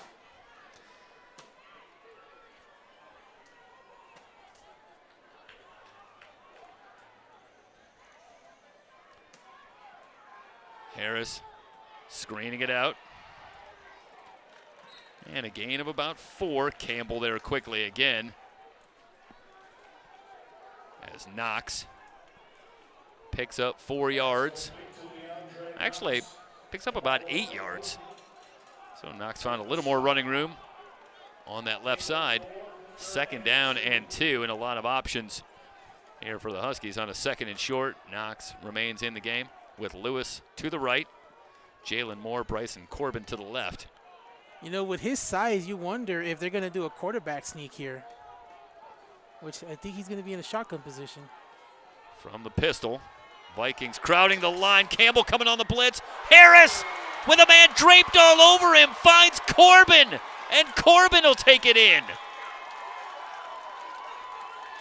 I mean, wow. Because the blitz really gets there. Campbell has him pretty well wrapped up. And, you know, Ed, you have been making the comparison to Ben Roethlisberger. And how about that? There's Ben Roethlisberger for you with a guy hanging on him and still has the presence and the strength to make that throw. How often do you see a quarterback, when he's about to get tackled, he throws it at the last second, and he has a receiver, and he takes it to the house? I mean, it takes poise, and it takes strength. because he's got to keep himself up, and he finds Corbin, who has his second touchdown reception here in the first half. But the way he threw it, though, Jeff, the way he threw that football, he threw it like he was still on his feet. It wasn't wobbly or no one tipped it. He just threw it right on the money.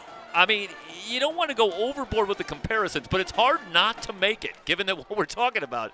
It just seems so reminiscent of that strength to ward off a tackler and make a throw like that. And Trillian Harris, 230 yards passing, 5 touchdowns here in the first half, and it's now 34-10. Now, you think it's safe to say that the Huskies have found their one quarterback, and they're not going to be doing the back and forth switch? Yeah. And you're right. If this was going to be like this, if Harris was going to play so well, why take him out? We just answered our own question. He is not going to get taken out. That's his fifth touchdown of the game. Well, the only way he might get taken out at this point is if the game gets so far out of hand that they decide to take him out. If they get one more score, then that might be the case. But right now, a big blow to this Vikings defense. And that is just frustration for the Vikings as they bring the blitz. Really, in all respects, it works. They get to Harris very quickly, would appear to have him wrapped up, and you just get beat by a sensational play by Trillian Harris. Big return for Barrage, who's tripped up just shy of midfield. So another good return and a short field for the Vikings, who will try to go back to work. 4:28 to go, but how frustrating must it be on that Viking sideline, as that was a situation where they would have appeared to execute well and still got beat for the touchdown. It looks like we have an injured player on the field. Yeah, we do have a Husky player down. Let's step aside for a brief injury timeout. You are watching Long Beach City College football here on SoCalCollegeSports.com.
First and 10 for the Vikings from the 46 after the lengthy return by Barrage. But they trail it 34-10 after another touchdown pass. Harris finds Bryson Corbin. First down carry for Hunter. Stood up after a gain of a couple. Dre Towns coming off the edge with the stop. It'll leave second and a long 8, I should say. You know, Corbin, an interesting case, had a quiet week a week ago, 1 catch for just 4 yards. And earlier in the season, he had a quiet effort. That was back against Allen Hancock. And the next week, looking deep over the middle, some contact on Miller, but no flag coming.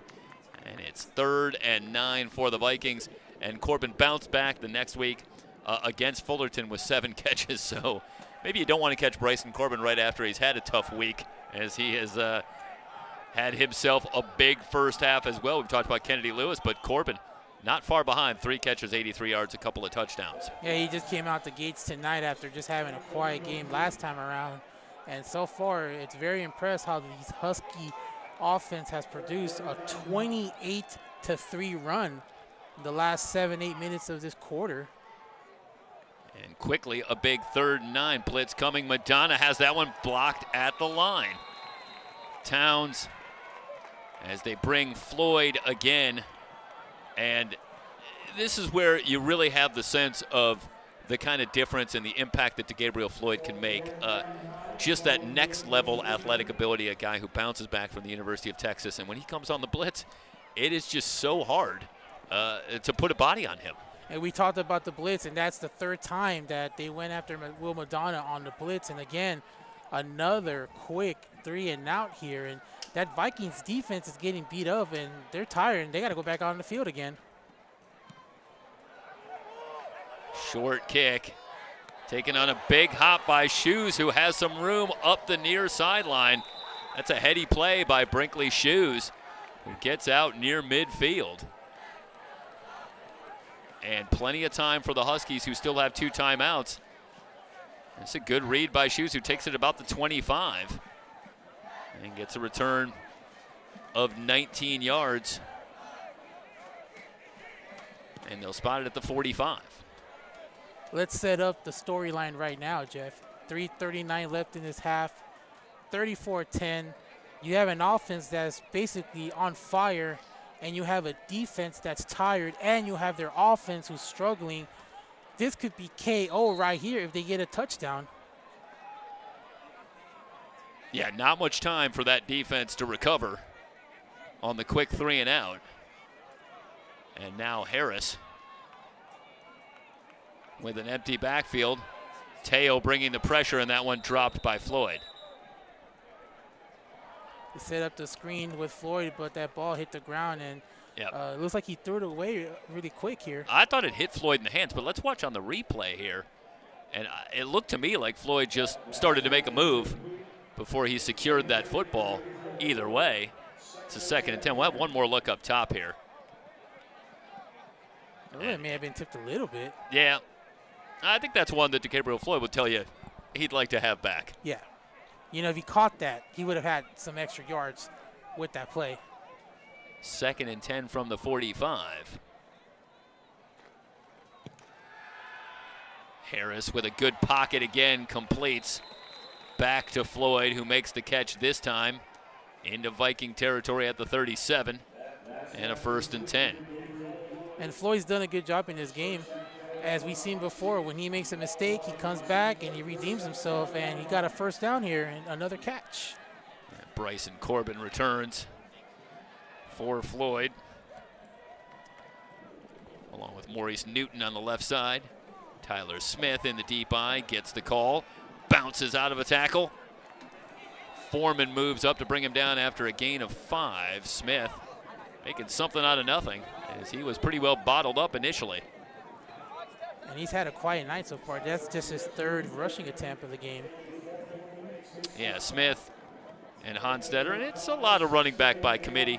You see Andre Watkins as well in the fold some for East Los Angeles. And Smith will remain in the game. 2nd and 5 from the 32. Harris screens it out, finds Newton.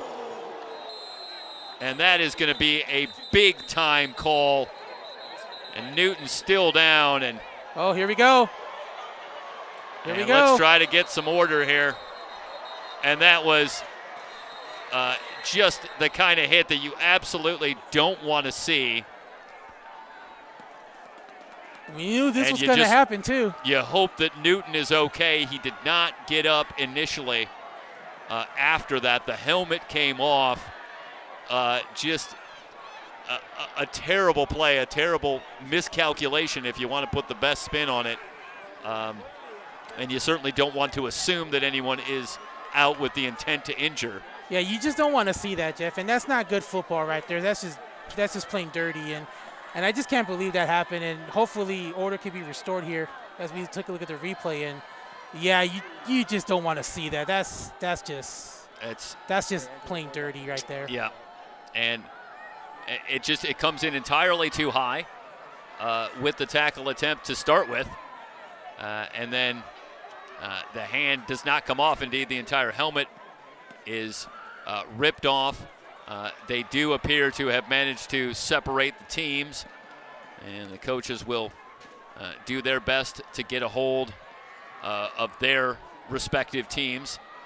And you're certainly going to see 15 yards here Might see some ejections. I find it hard to imagine that we're not going to see an ejection on the play. And I'm looking at the sideline for the Huskies, and the coaching staff is getting together, is telling their guys, look, guys, we don't play this type of football. We got to play smart here. I'm looking, and I don't see Maurice Newton still down on the field. I haven't found him yet, but at least preliminarily, that would be some good news as I look. It looks like, I want to say they're looking at him down at the sideline if I have the right player. It looks and like it is, he's being looked Newton, at the sideline. He's up, he's on his feet, he's got his helmet, he's returning, and it looks like Maurice Newton has every intention of continuing to play football tonight, and obviously those are all very good indications. We'll see what decision they make about what to do with him, but at least from our vantage point, it looks like he is okay.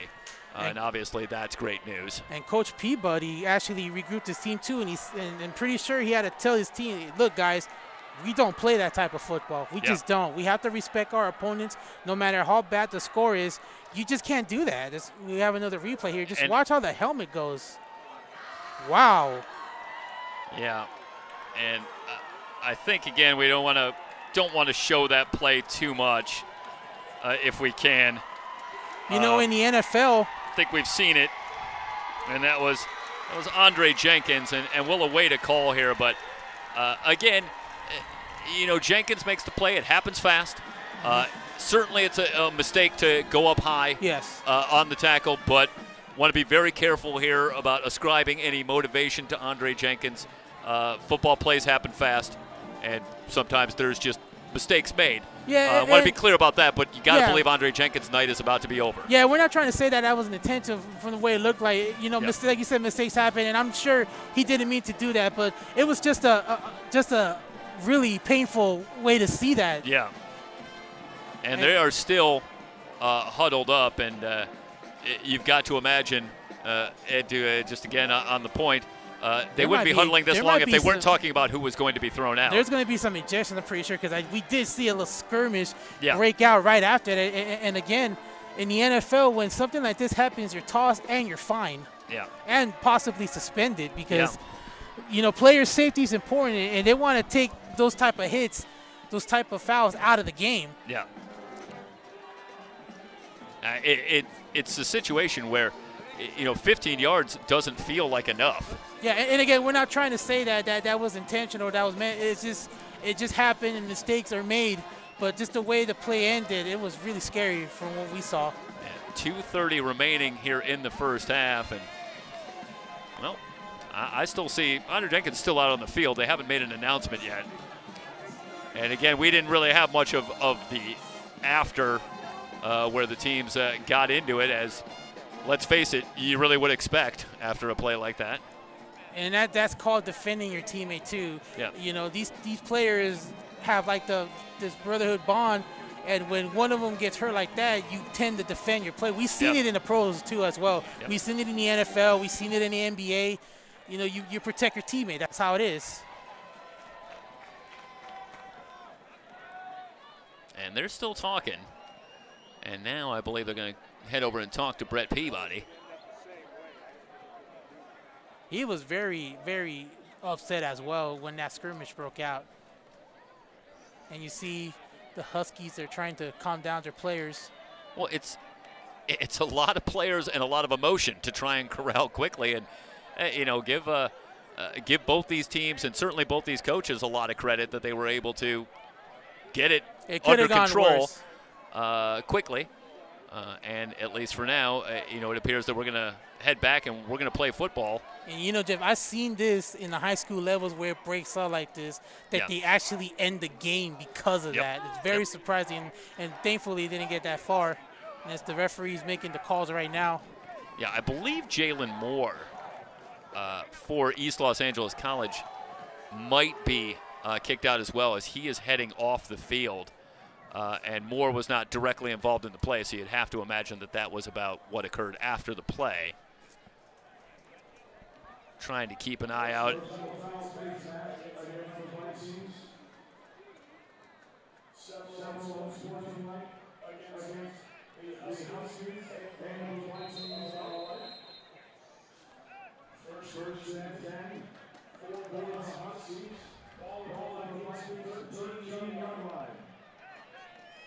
So they don't go into too much specifics about the individual players. Can't tell you that Andre Jenkins is not on the field right now for the Vikings. And it's 1st and 10 from the 13, and we're back. Harris pop flies on the far side and drops it in for another touchdown back to Lewis. And that may have been the knockout punch right there, Jeff. 6 touchdown passes now for Trillian Harris. And that's just a lot of pitch and catch out here by now. And let's watch again at field level. And Ed, once again, the Vikings able to generate no pressure on Harris. And that certainly makes this a little bit easier to do. He's working against Javion Curry over there on the far side. And, you know, I go back to something we cover Golden West college football as well in SoCal College Sports, and we had an East Los Angeles game earlier, and Nick Mitchell, the head coach for Golden West, was very concerned about the athleticism, the playmaking ability on the outside for the Huskies, and big surprise, Nick Mitchell was right again about football, but you know, again, you see Lewis, he is a difficult cover. He is long and fast, and he's got good hands. Yeah, he cannot be stopped from the way he's been playing tonight. He's been the dominant force on this Huskies offense. And we talked about Floyd being the red zone threat. Lewis is more of the offensive threat of that whole field. And even though they missed a couple times in the early going of the contest, it looks like they were able to put that aside, and they've been connecting really well since. Well, they haven't adjusted the scoreboard while we were talking there. It might have been another missed extra point. And leaves it at 40-10 for East Los Angeles. You look at 6 touchdown passes for Harris. Only 3 receivers have a catch tonight for East Los Angeles. So they've really done it focusing in on a couple of pretty specific matchups that obviously they like with Lewis and Corbin and Floyd. And I was very impressed, Jeff, how they went down the field. They went 55 yards in 5 plays and took 3 minutes and 40 seconds to get that score. Yeah, a little bit of help from the Vikings themselves with the big penalty. Caldwell, another good return. And the Vikings will try to answer back, and it's still a little chippy out there at the 35. And well, if you're the Vikings, you got a couple of minutes here, 1:55 and 3 timeouts. Try to find something here, put some points on the board, and maybe try to find a little measure of momentum heading into halftime. This has really gotten away from them. And I'll tell you right now, Jeff, there's going to be a lot of yelling from Coach Peabody in that locker room at halftime based on the performance so far tonight. You talk about the offensive struggles, the turnover, and then also that little fiasco we had right there. It's like we got to play real football here. Yeah, it's approaching about as bad as 30 minutes of football can go.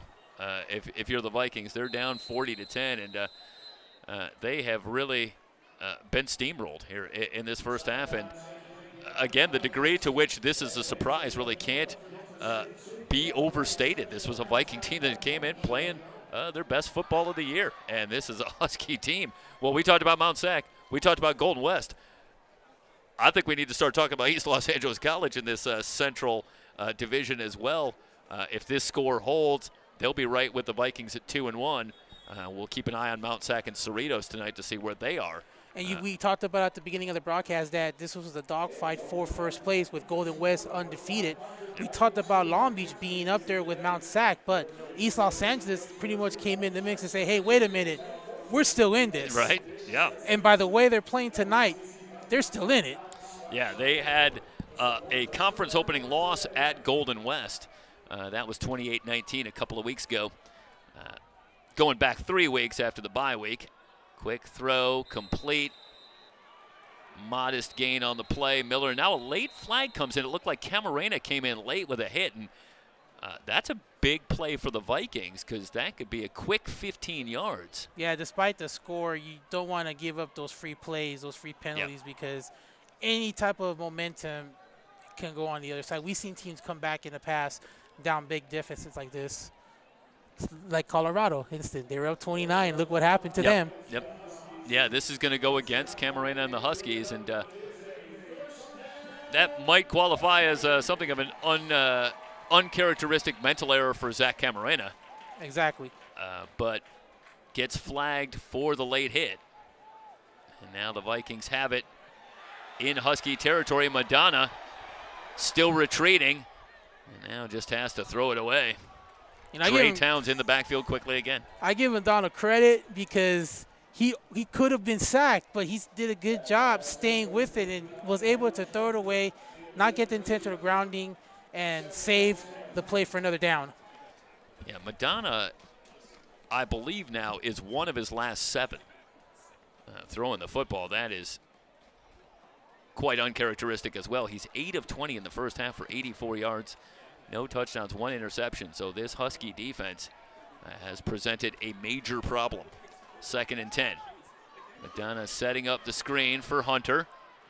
And Hunter bounces off a tackle, heads out of bounds near the first down marker. They'll spot it at the Husky 38, leaving a 3rd and 2. And remember, at the end of the first quarter, the Huskies put up 20 points. Guess what second quarter score is? They put up 20 points again. Yeah. Well, other than a couple of missed kicks, I think you're going to be struggling. Bobby Godinez is going to be struggling to find something to yell about at halftime for the Huskies. Don't get me wrong. He's a football coach. I'm sure he'll find something.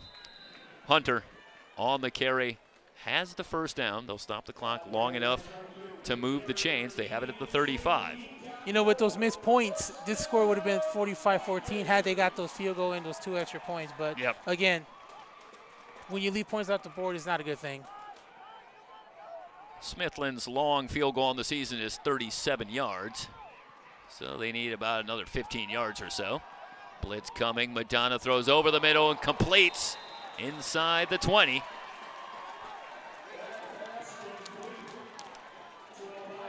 Finding Elijah Lewis.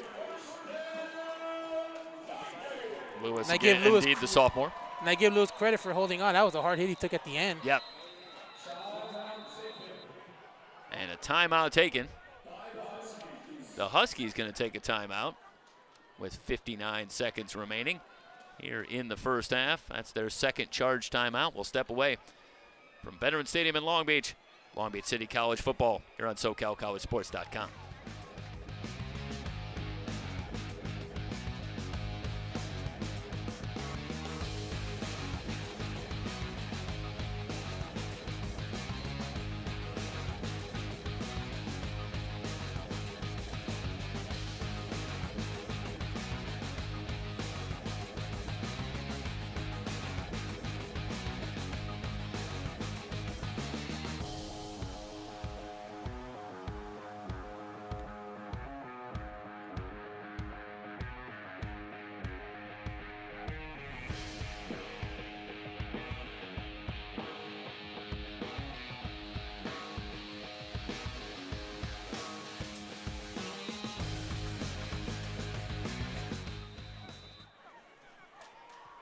First down for the Vikings in the red zone at the Husky 18.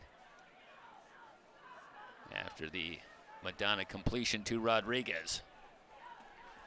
3 wide receivers to the right. Madonna with a man in his face, and the pass incomplete in the area of Caldwell and Rodriguez.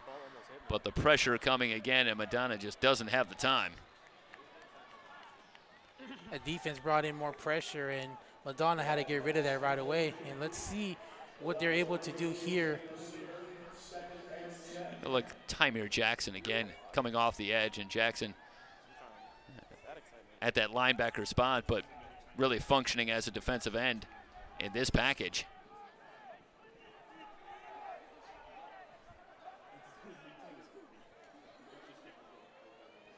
Here they come again. Madonna under pressure, and that one knocked down at the line. Damari Harvey getting a big paw up, knocking that one down. 3rd down and 10. Harvey could have picked it off right there if he was able to do the one-handed catch. Yeah, almost at it. I've seen defensive linemen actually do those one-handed catches. Yep. So Jeff, You know he wanted it. yes. Now, Jeff, let me ask you this. Would you take a shot in the end zone or try to get a first down here and then try to get in the red zone? Well, you'd love to take a shot downfield, and they certainly have the speed at the receiver position, but they are having so much difficulty protecting Madonna. They will take a shot into the end zone, but the coverage is very good on Miller. And you called it, too, a pressure on the quarterback. He did not have time to get ready to make that throw. He overthrew him by a couple yards. So now let's see if they'll go for it. Here, you're down big. You wonder if they'll go for that touchdown or kick a field goal, which looks like a field goal they're going to kick Yeah, for. they're going to bring on Smithlin. Yeah, Andrew Lewis had very good coverage on Miller. And we'll see Smithlin again from the left hash.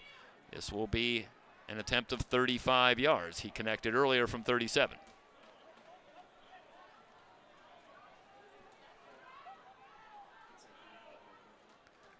Good snap, placement down. And Smithlin's kick is good. So 41 seconds remaining here in the first half, and the Vikings do answer back, but they trail it 40-13. Well, Madonna threw the ball 54 times a week ago. He's at 25 attempts here in the first half, and you got to believe unless we see a different quarterback at some point come in to relieve Will Madonna, he's looking at throwing the ball another 50 times.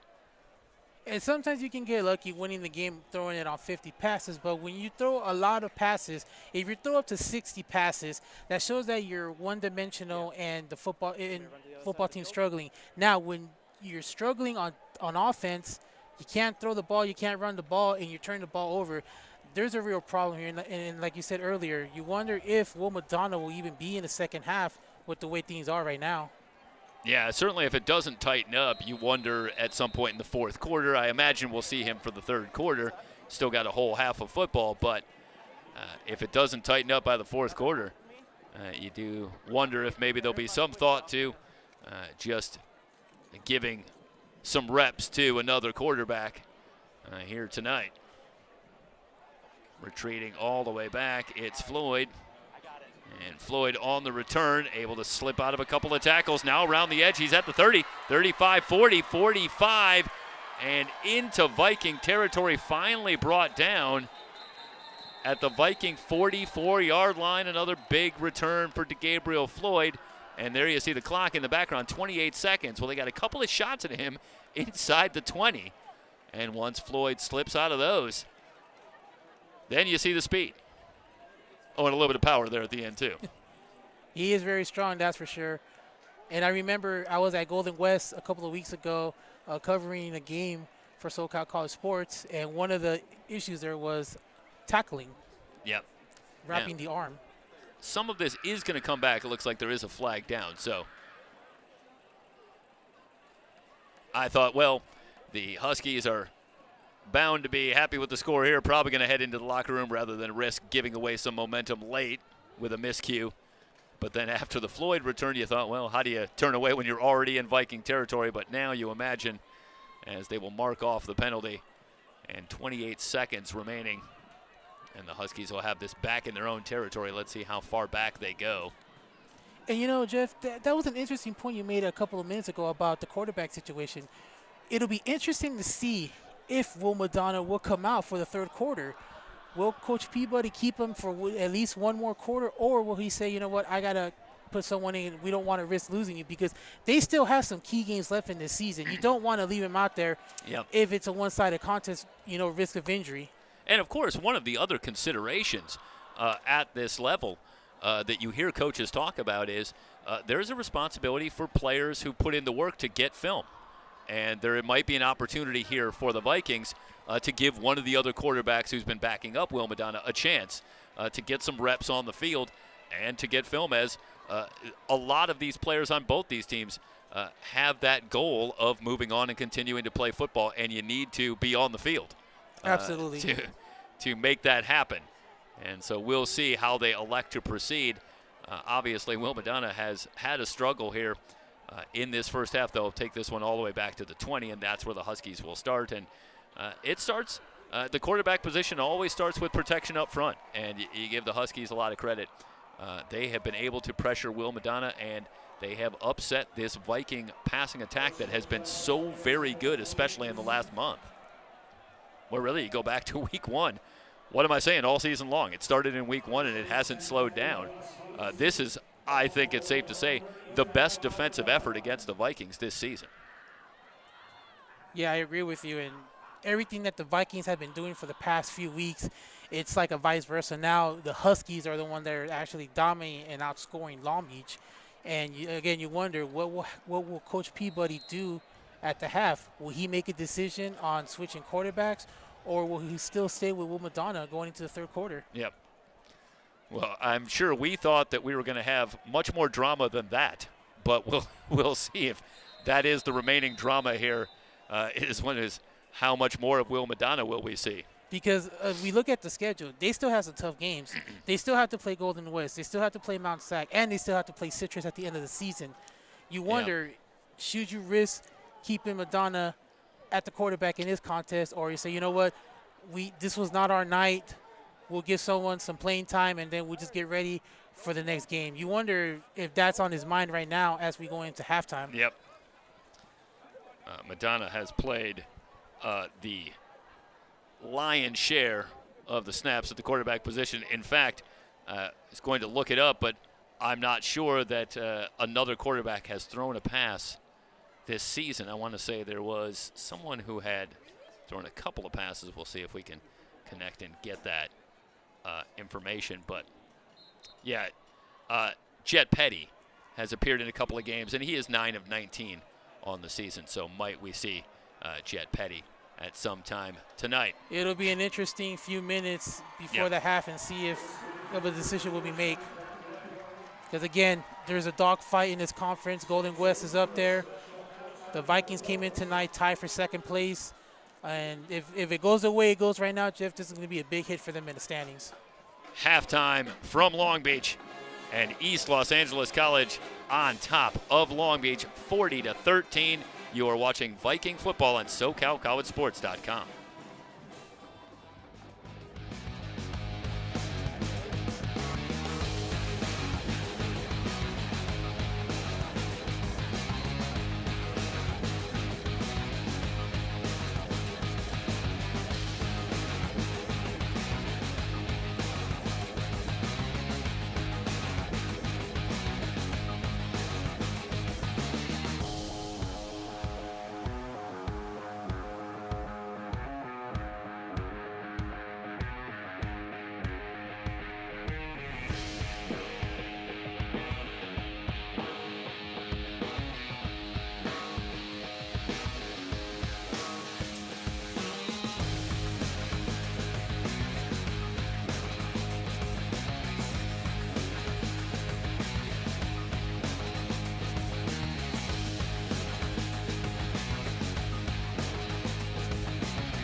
Vikings will have it first to start the third quarter, and a look at the halftime stats, and it tells a sad tale for Viking fans. 342 total yards to just 154 for Long Beach. The first downs, 18-11 in favor of East Los Angeles College. But Ed, it really, I think it boils down to the Huskies getting the better of it at the line of scrimmage. Both offensively and defensively, it seems they've been able to pressure Will Madonna. They've been able to protect Trillian Harris, and that's really told the story. And that's the thing, too, Mike, Jeff. The Vikings have struggled in this game. They came out good. They started moving the ball, but the minute they got into turnovers, penalties, and trouble, they just haven't been the same. And then for the Huskies, Trillian Harris has been very dominant. 14 of 19. He's for 258, and he has 6 touchdowns. Kennedy Lewis has 3 of those 6 touchdowns. He's got 4 grabs for $134, and he's averaging 33, almost 34 yards in average after a catch. Yeah, Kennedy Lewis had 4 catches for 134 yards. Speaking of 134, for a touchdown in week 1. He has just 5 catches in the 3 games since, but he is back in a major way for the Huskies, and he's a dynamic playmaker, and he has really victimized the Vikings here tonight. Short kick and a good return once again for Caldwell, who is into Husky territory. Well, if you're looking for a bright spot here tonight, and it's been somewhat hard to find for the Vikings, the kick return game has been good. Jaquavian Caldwell with another good return. It's another short field, and well, if you're going to scale this mountain in the second half, certainly it starts here with the first drive of the third quarter. See if the Vikings can get a quick 6 on the board and start to get back into it. The very crucial point of this game, Jeff, will be the first 5 minutes. They have to dominate these first 5 minutes, because if they don't, if they let this drag out to get a score, they don't have a chance of catching up. And it looks like Will Madonna is still going to stay in the game. I know before the half we were saying if Coach Peabody was going to make a change at the quarterback position, but it looks like he's still going to keep him here. But the question is, will he stay here going into the fourth quarter, depending on the score? And I think it will come down. Hunter tries to bounce it back to the right, but the speed of the Husky defense is there. No gain on the play. Trey Coburn, Zach Camarena coming up quickly to shut down that play after Hunter tried to extend it. I don't think it's a big surprise. I would have expected Will Madonna that Brett Peabody is going to come out. He's going to give his team this third quarter, see if they could start to make a comeback. Maybe if we're still here in the fourth, it might be time to go down that bench a little bit and give some guys a chance to get into the game. But not a big surprise. I think that he's going to look at this third quarter and see if his Vikings can start to make a move. Berenji trying to cut it back, brought down after a gain of 5. And this Vikings offensive has really struggled tonight, and Will Madonna has had an off night. We talked about at the top of the broadcast, he had 370 yards passing against Cerritos. He had 3 touchdowns. Tonight he's 10 of 25, 108, and he had that interception that really had turned the course of this game around. And so far, let's see if he's able to at least get something done in this drive. 3rd and 4 from the 40. With time, and throws over the middle and completes to Ramel Brown. Ramel Brown with the reception inside the 25. Brown, going back to high school, ran a 10.7 in the 100 meters. Yeah. A burner on the outside, one of many for this Viking squad. But that speed has not been telling here tonight. The Husky secondary has been up to the challenge so far, but Brown with the reception there moves the chains. And it looks like they're going to go on a no huddle here. To the 23. 3-man rush. Madonna stepping up, still looking. And on the near sideline, tiptoeing the sideline, he was looking for Miller, who makes a great catch. We'll see if we have this again. Miller working on the sideline. Well, this is going back to the sliding catch by Ramel Brown. We'll see if we had that last one, but we'll keep an eye on the play live, as well as they are down to the 7-yard line are the Vikings. They got to get a quick score here. Hunter following his right guard. He's in for his 2nd rushing touchdown. Well, for the Vikings, that's exactly how you want to start it here in the third quarter. They get the good return from Caldwell. They take it in on the short field. You look up, it's 21 points. That is doable if you're the Vikings. And that's what you had to do. The first 2 minutes was very crucial there. They took 2 minutes. They didn't take that long. They got that quick score. And let's see if they'll go for the extra point here. Looks like they will. No sense in going for 2. Every point counts from here on out. Yeah, it looked like Kanye Hunter following his right guard, Lance Lee. A good push on the right side of that offensive line for the Vikings. Smithland's extra point is good, 40-20. The Huskies maintain the 20-point lead, 12:55 remaining in the third quarter. It's Viking football on SoCalCollegeSports.com.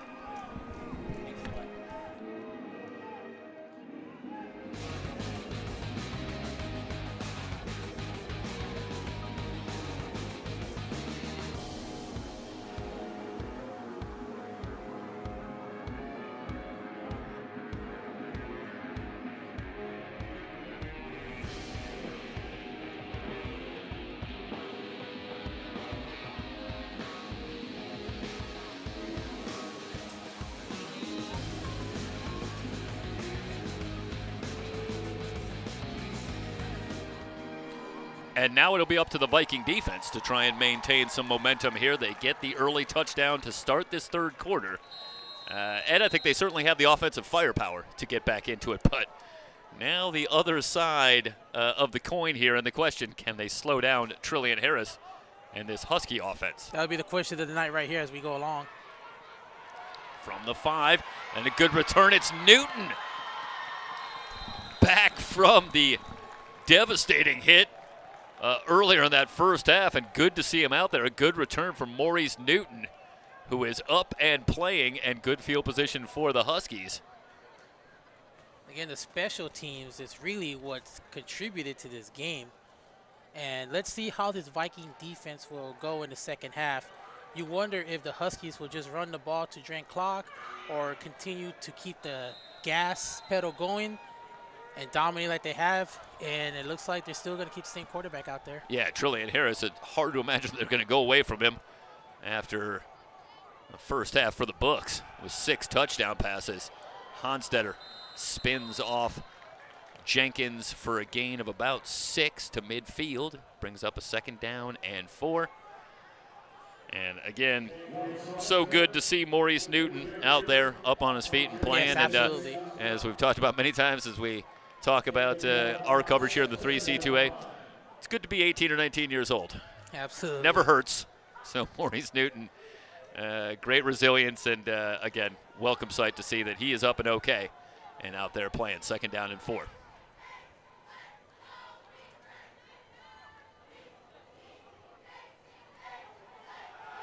Harris slings on the near side, wanted Corbin.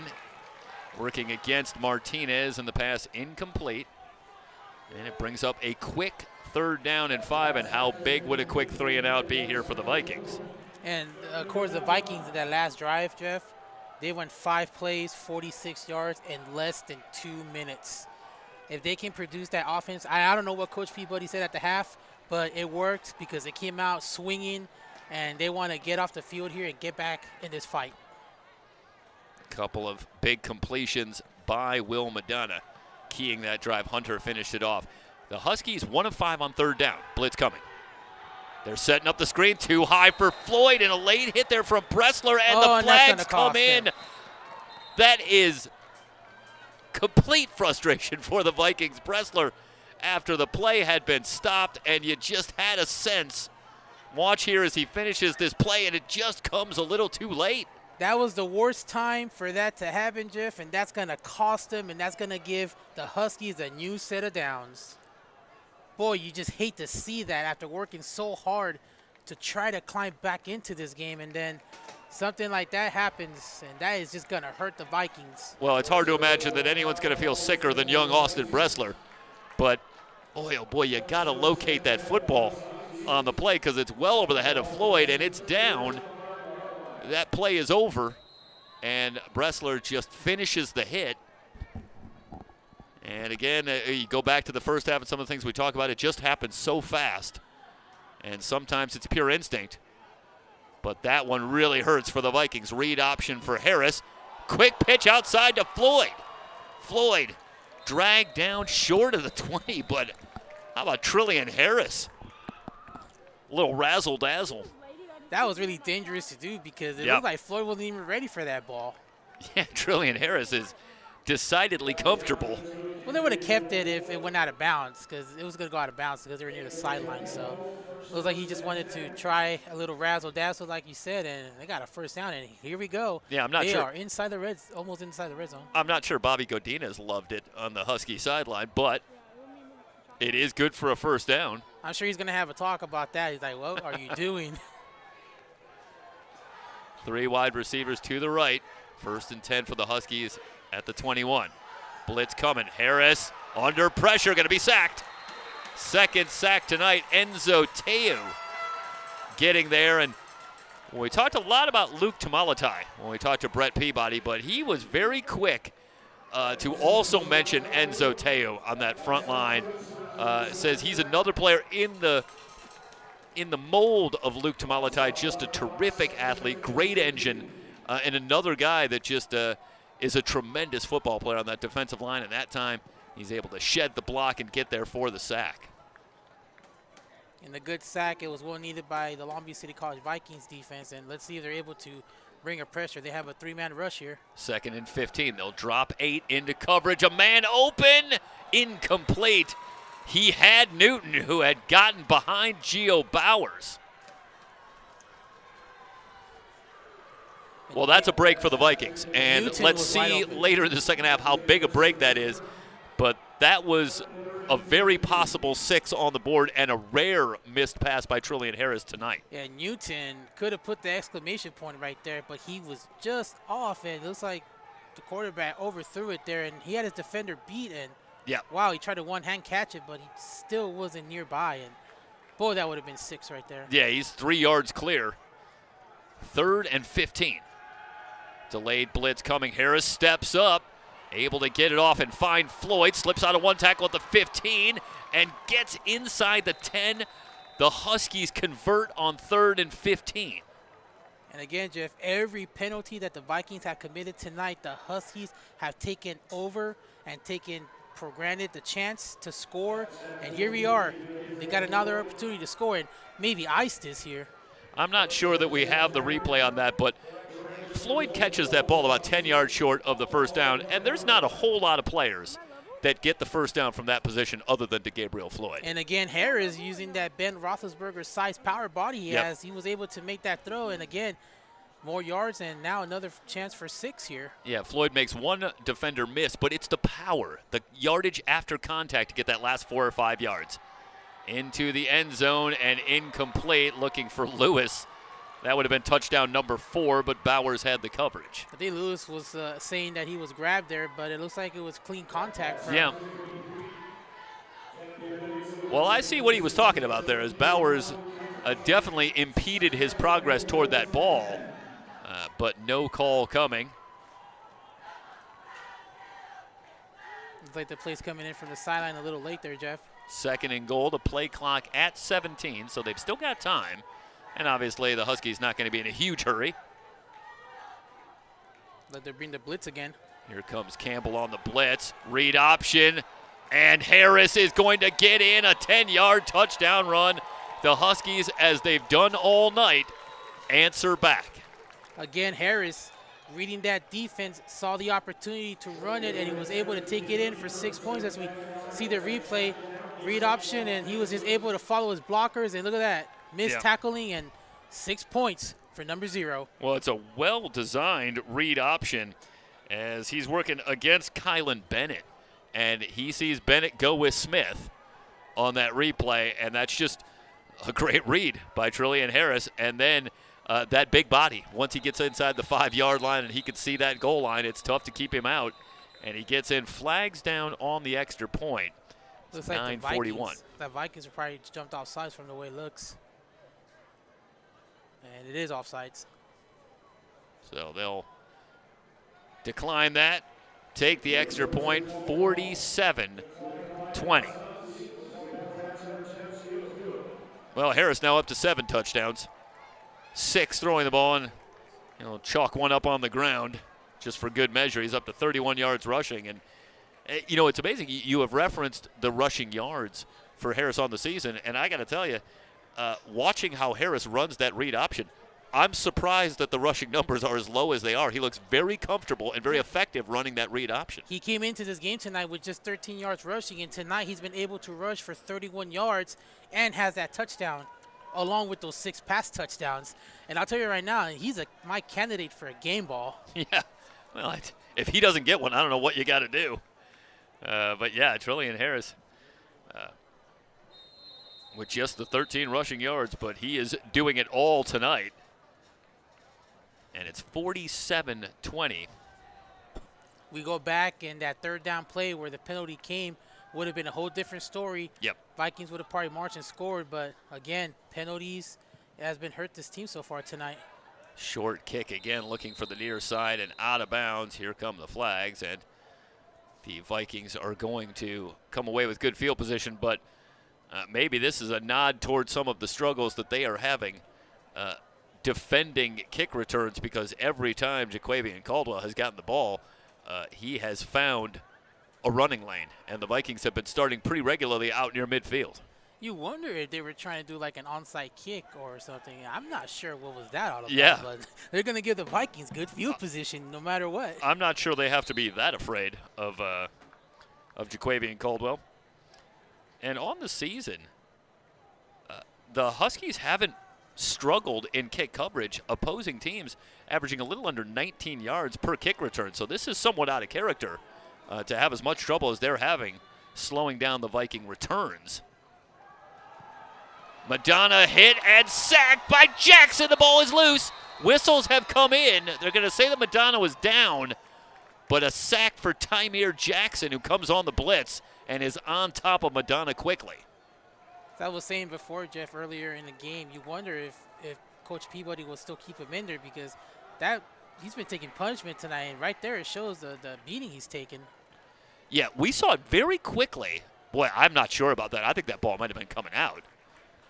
Jackson with the sack back at the 31, so I think the Vikings catch a little bit of a break there. 2nd down and 18. But you saw it very quickly on that replay from field level. Jackson comes on block, so I think that was a miscue on that offensive line as well. It's a miscue of many tonight that's happened so far on that offensive line. Yep. And we mentioned very quickly in the first quarter, but this is a Viking offensive line. There have been some injuries. There's been some disarray on that offensive line. They have really gelled nicely over the last few weeks and put up some big numbers, especially in the passing game, but they are missing some key players that had figured to be a big part of the fold this season. Yeah. And we're seeing now against a very talented Husky defense that the struggles are still there. I mean, you look at the offense tonight compared to last year. This is, like you said, this is not the same offensive line that was last year. And again, they had that slow start. They won 3 straight. They got their rhythm together, but tonight it looks like they just ran into a big brick wall. 2nd down and 23 after the penalty. Madonna again under pressure, sidesteps Jackson, now throws back over the middle, and this one's going to be picked off. Brinkley Shoes coming up, and he's reading Madonna all the way, and for Madonna, that is a rare ill-advised throw and maybe a measure of frustration for Will Madonna as he's just trying to make something happen here. See Jackson get free again, and as they close in, Ed, he just puts this one up in the middle of the field, and it's definitely not what you want to do. Yeah, Jeff, and before Will Madonna threw that ball, he took a hit again by 3 players, and he's been getting a beating tonight. He's been struggling. He got sacked, and now this is his 2nd interception of the night, and he has no touchdown passes tonight.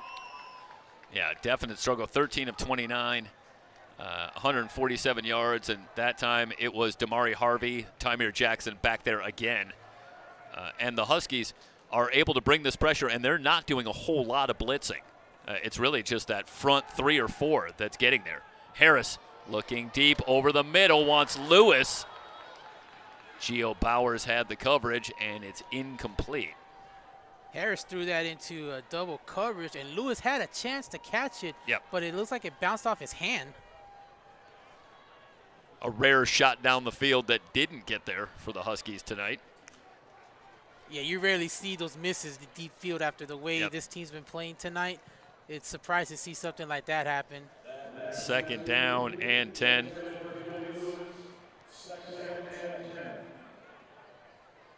Well, the Huskies haven't really had rushing the football be their calling card offensively. A little over 4 yards a carry as a team on the season. Kind of middle of the pack as Smith finds running room up the middle. Slips a tackle at the 20, brought down just shy of the 10. First down and more for Tyler Smith.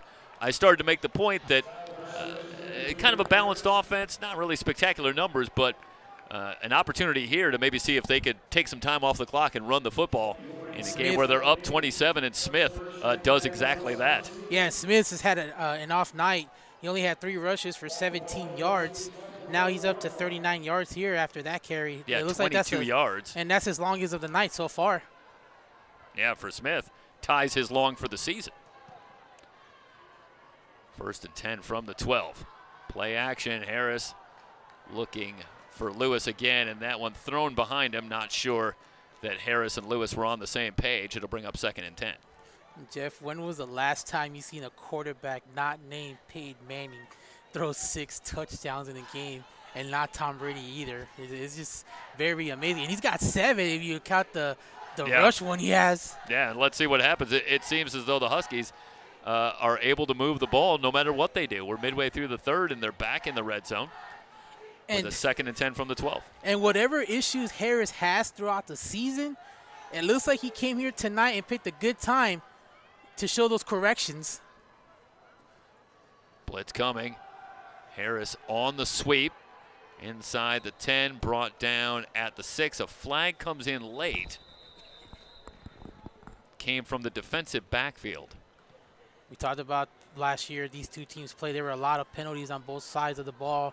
And with that little almost out of control situation we had near the half, and another penalty here. Again, the Vikings, this might be on the Vikings from where it came from. It would be a 3rd and 5. Let's watch this designed quarterback sweep.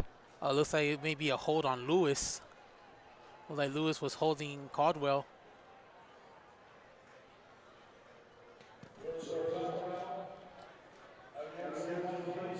That one was very unnecessary, Jeff. It's a personal foul call. Yet another one on the frustrated Vikings. This is going to be an automatic first down. It'll be 1st and goal from the 3. And this is round about the time where you'd see DeGabriel Floyd typically come into the game, but they'll stay with Tyler Smith in the backfield, looking to extend on the lead. 4 wide receivers. Snap to Harris. Quarterback draw, and Harris going to be hit and dropped after a gain of about a yard. Jagger Mosqueda with the tackle. Jeff, he could be looking at his 8th touchdown here tonight. Well, we're starting to get beyond Peyton Manning numbers. I don't remember that too often. Maybe that one year. Maybe that 1 year with Denver. He's putting up Denver numbers here, that's for sure. Sadly now for the Broncos, they only give up those kind of numbers. Well, didn't they give up like 70 points a couple of weeks ago? Yes, they did. And then they beat my Bears the next week, so that shows where we are.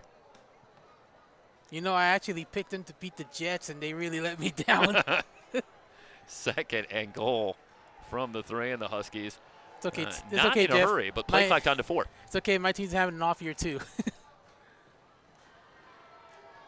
Floyd sweeping to the near side, leaps out of a tackle, and he's in for the touchdown. What a run by DeGabriel Floyd. Talk about he's in trouble there for maybe a loss of a yard or 2 on that play. And let's watch at the kind of athleticism. Well, this is going to be Harris going back to the play before. Let's see if we can run this again, because this is going to be a look at the kind of athleticism that's hard to teach. He's earned the name Mr. Reliable because he's very dominant when it comes to the red zone offense. Man, that's well diagnosed by the Vikings, who have that play strung out, and Floyd is able to leap out of a tackle. Let's watch here, and we'll bring you down to field level. It looked like it was about to be a loss, but he was able to use his strength and hurdle over and get 6 points. Well, he's so strong that you can imagine you don't want to go in high and try and knock him off his feet. And there, you see, they try to go low, and what does he do? He just leaps over you. At a certain point, what are you supposed to do? 6:46 remaining in the third quarter, and the Huskies have pushed it out to 54-20. The lead now 34.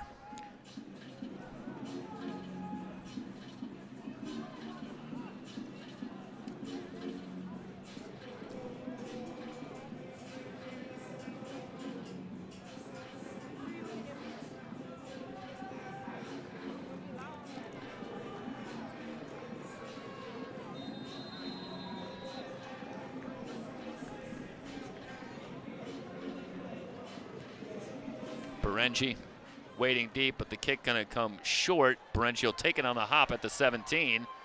Quickly surrounded and brought down short of the 25. They will give him forward progress to the 23. And that's where the Vikings will start. Well, I think as we've been talking about, it's just about time to start the Will Madonna watch. And let's see at what point. Well, I mean, you're down 34 points at this point, 6:41 left. It hasn't been your night. Your offense is struggling. Yep. You don't want to really take a chance at him possibly getting injured with some key games left in this season, and you're in the middle of a fight in the conference. You wonder if, and it looks like he's still going to stay in, Jeff. He is out there. Elsewhere in the Central, Mount Sac did win tonight against Cerritos 29-7 at home. Madonna throwing, and the pass caught at the 28.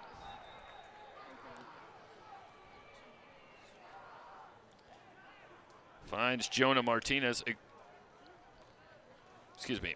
Chad Sabai with the reception. And it's interesting to watch a play like this. Madonna has time, but look at that throw. For Will Madonna, that is pretty far offline. He barely gets it out there. And I think that speaks, as there's a flag on the play against East Los Angeles College, but that speaks to the ability that the Huskies have had tonight to get to Will Madonna, get hits on the quarterback, get in his face. That there, even when he had time to make what for Will Madonna, a guy who can make every throw there is, to struggle to make a fairly simple throw. That ball was pretty well offline. And the way he was throwing it too, Jeff, you wonder if those hits have started taking its toll on him, because it didn't look a wise throw to me. It looks like he may be a little hurt, but can't tell for sure. Yeah, especially as this game has gone on, the Huskies have really amped up the pressure. More and more they have been able to get to Madonna. And it's hard for any quarterback not to start to get that ball out a little quicker and maybe feel that pressure before it gets there. 2nd down and 10 after the incompletion. You mentioned Mount San beating Cerritos tonight. They're going to stay in that 2nd spot. And then depending the results here, if the Vikings will stay at 3rd or 4th place. Some movement on the line. Were they drawn off is the only question. 2nd and 10. Yeah, the Mounties at 3-0, Golden West at 3-0. Unless something incredibly dramatic happens here, the Vikings and the Huskies are both going to be 2-1. Just a game back, but it is a crowded and very interesting Central Division in the National Conference. And it looks like the offense moved here, so it's going to be a false start on the Vikings. Yeah, on that left side of that offensive line. Just add to the list of frustrations for this offense tonight. Yeah. Look like Lance Lee at that left guard spot. So a 2nd and 15.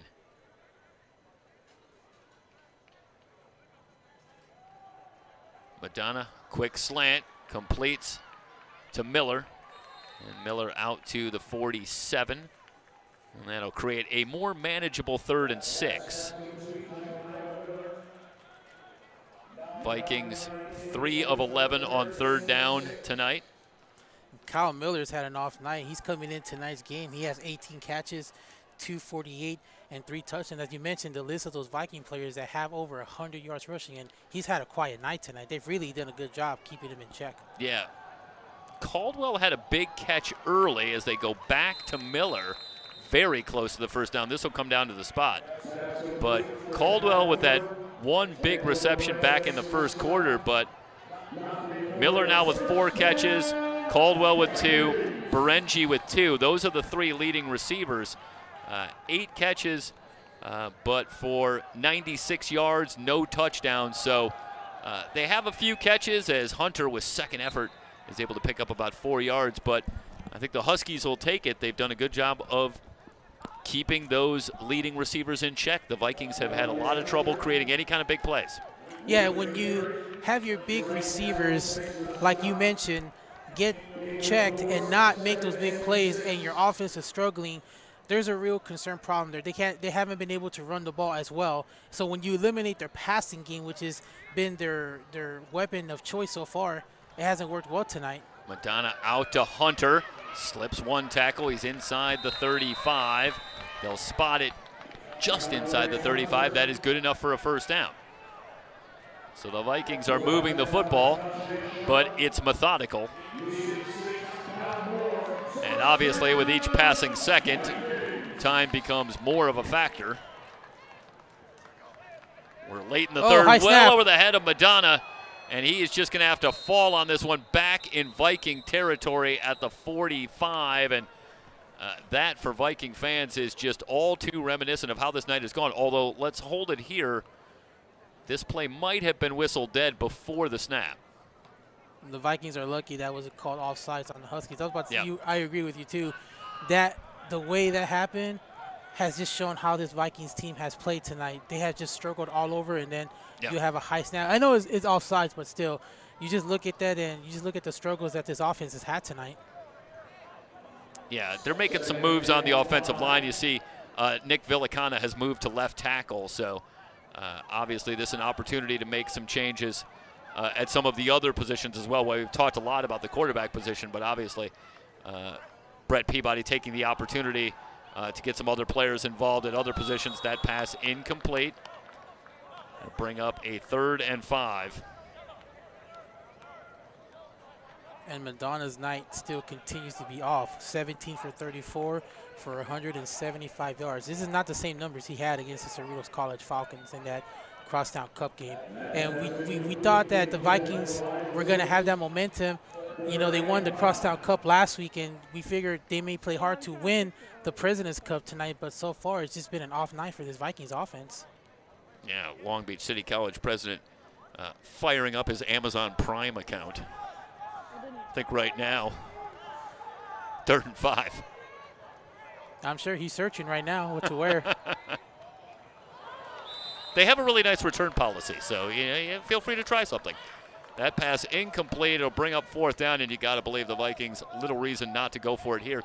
Yeah, Madonna's an interesting case. You look on the season, he's completing just 52% of his passes, so he's not the 60+% type quarterback, but 18 touchdowns versus just 4 interceptions. He's obviously a big play quarterback, and that hasn't happened tonight. 2 interceptions, no touchdowns, no big plays. And his ability to throw the ball well was the reason why they had a 3-game win streak. 3rd and 5, I should say 4th and 5, stepping up, completes for the first down. Ciante Davis, I believe, with the reception. Yep, it is Davis. And Davis has the first down, so the Vikings convert on 4th down to keep the drive alive.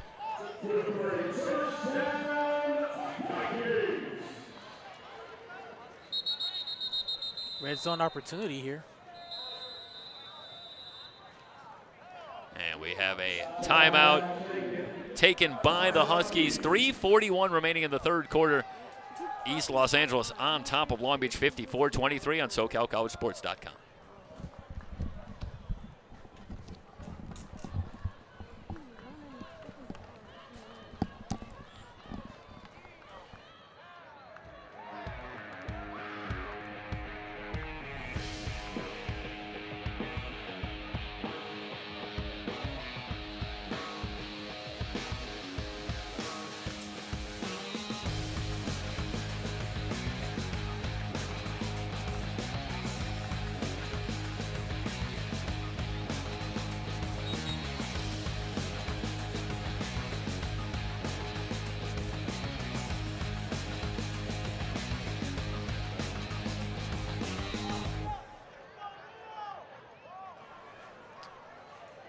Vikings in the red zone with a 1st and 10 at the Husky 13-yard line.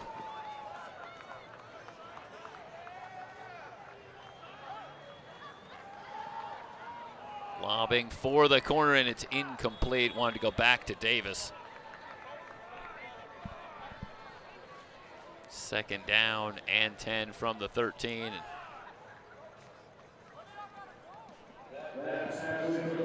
Well, you think what might have been for the Vikings in this third quarter. They got the quick touchdown, and you go back to that first drive for the Huskies where there was the big penalty on third down when the Vikings had gotten off the field, and then the big conversion on 3rd and 15. That's a play that we haven't talked about a lot, but that was a big, big play on that scoring drive as well.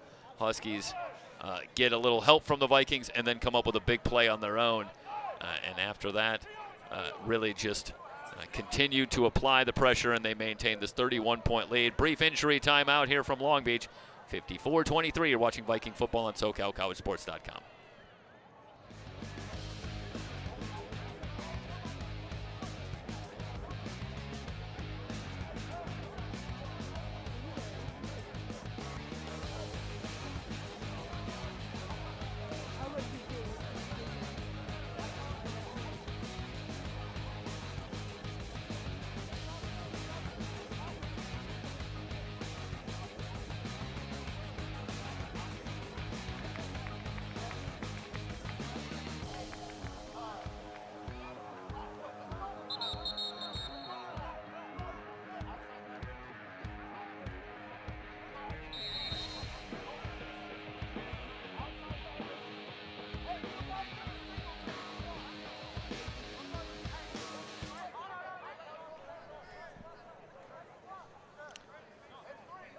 Second and 10 for the Vikings from the 13-yard line of East Los Angeles. They'll send Hunter in motion once again. Looking left under pressure. And a diving attempt from Kanye Hunter that time, but incomplete. 3rd down and 10 coming up, and you got to be impressed with the coverage. Dante Sharp. That is defensive lineman Dante Sharp on coverage on Kanye Hunter. And again, the pressure on Will Madonna. He wasn't able to accelerate the throw he wanted to. He had a good shot there, but he threw that in a hurry and incomplete again. And now, situation is a 2-down territory here as 3rd and 10 comes up. I think at this point, though technically the field goal would get you back within 4 scores at 28. But I suspect this is, they go for it on 4th down. Not on the same page with Davis again, and that brings up 4th down, and let's see if it's Madonna and the offense or Smithlin and the field goal unit. And so far, nobody's moving. Looks like that pass was intended for Seonta Davis, but he wasn't even looking back at the ball. Yep. It looked like there's been a miscommunication between the quarterback and the wide receiver. And the Vikings will line up to go for it on 4th down. Just 2 of 6 on 4th down on the season. Lob pass in the end zone, too strong for Davis, and the Huskies will hold here in the red zone, and they will take over with 3:23 remaining. And again, Jeff, Will Madonna went for Davis 3 plays in a row and just could not get that touchdown pass, and the Vikings just came up empty here, and now the Huskies can now just sit with this ball and take up the time on the clock. Yeah, they'll take over at their own 13-yard line. Firmly in control, leading by 34. And it is going to be Trillian Harris with Tyler Smith in the backfield. And Madonna's night still continues to struggle. 18 of 41, just 192 yards.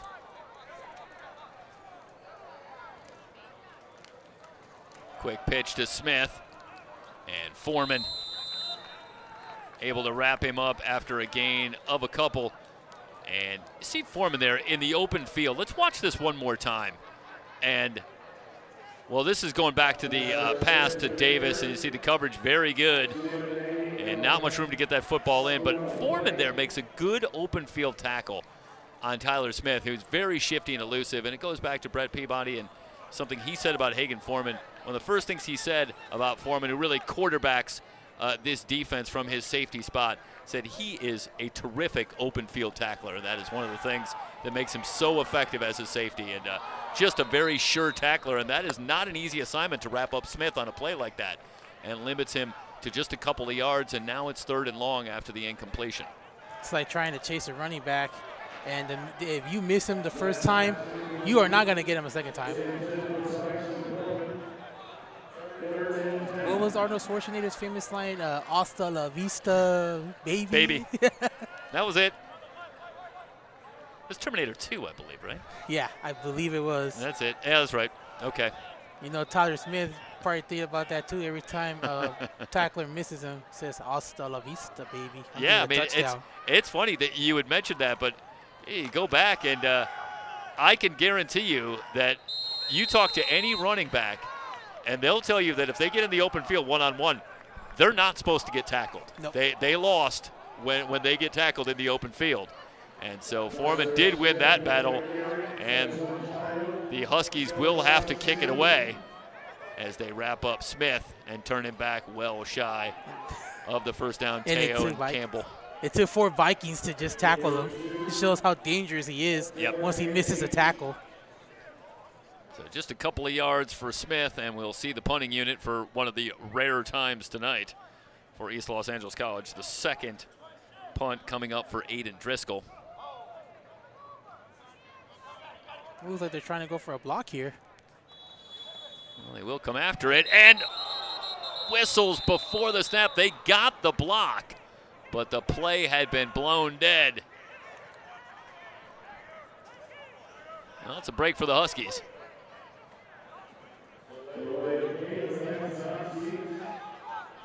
And the flag against the Huskies, a delay of game, and they will absolutely take that. A bad opportunity miss by the Vikings. They actually did intend to go for the block.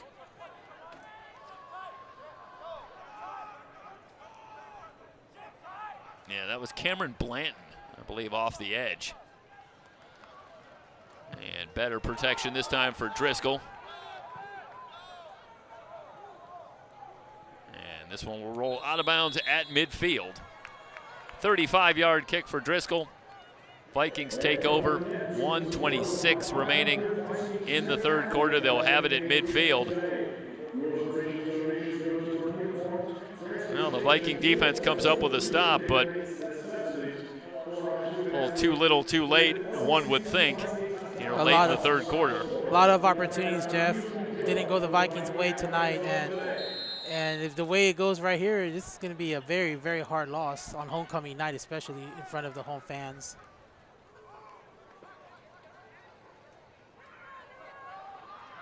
Yeah, hard to see this coming. Again, the way the Vikings had been playing. The Huskies were coming off a big win, but it was against Orange Coast, and the Pirates certainly struggling this season. And you just didn't think that you were going to see this in this particular matchup. This one looked as close as you could get on paper, but the Huskies have come out and they have been sensational in all phases of the game. And meanwhile, the Vikings have a new quarterback on the field. It looks like it's Petty number 8 out of Torrance. And it looks like Will Madonna's night is done. Yeah, so they will go to Petty, who has seen brief action earlier in the season, steps up and completes for a first down. Finding Miller. Well, at least that answers our question, Jeff, whether or not how long Will Madonna was going to stay in this contest despite the score. And I think that was the right choice by Coach Peabody to remove him from the game. It hasn't been a good night. Your offense is struggling, and you still have some key games left in this season. You don't want to risk an injury, especially to your star quarterback. And again, I think it's not entirely about Will Madonna as well, but also taking the opportunity to get young Jet Petty some reps and a chance to get some game action.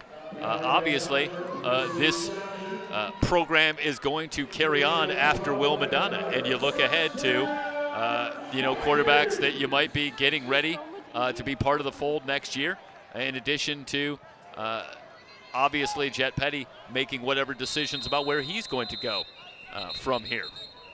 And this will be a good opportunity for him to get some playing time to learn the system, learn the offense. And like you said, Jeff, he may be the quarterback of the future for next season. Yep. Yeah, you go back and you look no further than Will Madonna, who was a player who saw significant action a year ago, and what that did for him. And I think that's a part, too, that is interesting in this discussion is when the quarterback gets that game experience, it makes him that much better as a sophomore. And so any opportunity you can get to give some reps and maybe build toward next season as well can be beneficial. Let's step aside. We're through 3, 54-20. East Los Angeles on top of Long Beach here on SoCalCollegeSports.com.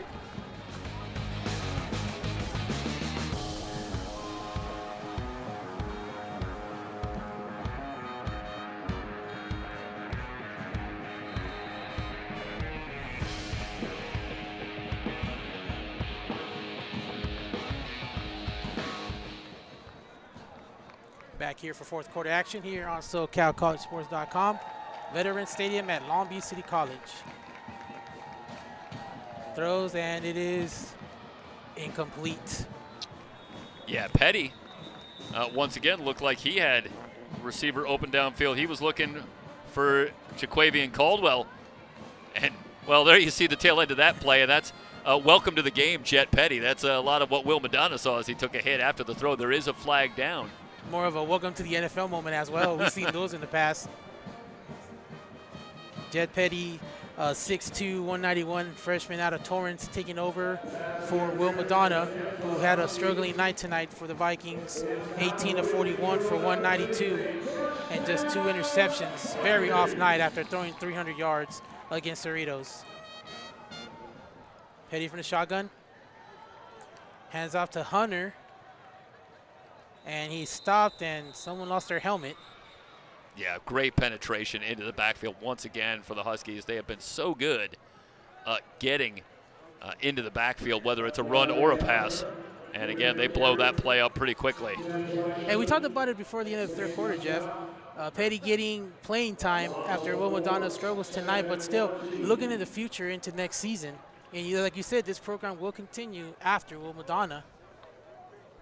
And it's very important to get him developed in the system and the offense so he become a better player. Like you said, Will Madonna did that last year, and this year he's played so far well, except for tonight. Petty will throw. Here comes the defense, still has it, and he is down at the 33-yard line. Yeah, Trayvon Thomas. And now a very late flag comes in, but Thomas, who had a couple of sacks a week ago, able to get back there and wrap up Petty. This could be a learning experience for Petty here too, Jeff. And sometimes you just got to throw that ball away. It looked like he held it too long too as well as the defender was coming. Yeah, Villicana trying to hold his block there at left tackle, but Thomas able to shed it. And yeah, Petty, with the inexperience, more prone to hold on to the ball a little too long, ends up taking the sack. Meanwhile, a personal foul has been called on Long Beach, and that's going to back them up very long. Yeah. Well, I think rather than do the math, yeah, we've gone with the 3rd and long on our scoreboard, and they are really backing up. I'm going to have to stand up here to count this one up. Yeah. How long this is going to be. They need the 6-yard line. Yeah, this is 2nd and 42. Not too many plays you have for 2nd and 42. There you go, 3rd and 4. Petty back to throw. Throws to his left side, complete to Hunter. Blockers to the 40. Still on his feet, down to the 35-yard line. Nice pickup there. But it still could be short of the first down. And a good play call with the blitz coming as they set up Hunter, and they managed to take a bite out of that 2nd and forever that they were facing, but it's still 3rd and just about forever at 3rd and 29. About a 3rd and 4 left to go. Now it's 1st and 10. We can't fit 3rd and still far in there in our scoreboard graphic. And it looks like they picked up the first down too here, or 3rd and 29. Petty is going to run, throws, has a man, and it's complete. Pass complete to Kyle Miller. That's a good job by Jet Petty taking what's there for him. not forcing it, steps up, delivers a strike to Miller, and 4th down and 16, and why not go for it, I guess. Exactly, and again, this is more of a development process for him. Let him out there, let him figure it out, and give him some confidence, and he's been able to throw the ball well in his short timing. As he rolls out to his right on 4th down, he's going to throw it into the side. Now he throws it. Intercepted. It looks like it was intercepted. No, incomplete. Almost. So the Huskies will get it back on turnover on downs. Yeah, it was Ty Sneed who actually had an interception a week ago against Orange Coast, and Sneed, thinking about 2 in as many weeks, gets his hands on it. And Petty, Actually, that's a nice job breaking that play up. And it should be noted, Elijah Lewis does a good job playing the role of the defender for Long Beach and knocking that ball out of Sneed's hands. Alas, on a 4th down, it's all for naught as the ball is going the other way either way, but a good instinctive play by Elijah Lewis to knock away that football and prevent the interception. so now the Huskies will get it at the 22. It will be 1st down. And the Huskies, Jeff, have a new quarterback. And this could be Jillian Carter, I believe. Jillian Carter, number 15. Yeah, who did appear last week in the win over Orange Coast. Here's a handoff. Oh, he took a hit. Tyler Smith on their carry, and he took a hit at the end, Jeff. I could hear it up here. Yeah, they're still getting after it down there. Jillian Carter, the quarterback, out of Westchester. Against Orange, he had 3 for 7, 28 yards passing. And again, the Huskies usually use a 3-quarterback system here sometimes. But so far it's been Harris tonight with his record-setting performance. As Carter is met by a couple of Vikings, still on his feet, now he's down. And it'll be 3rd down coming up. The pocket collapse, and it looks like we have an injured player on the field.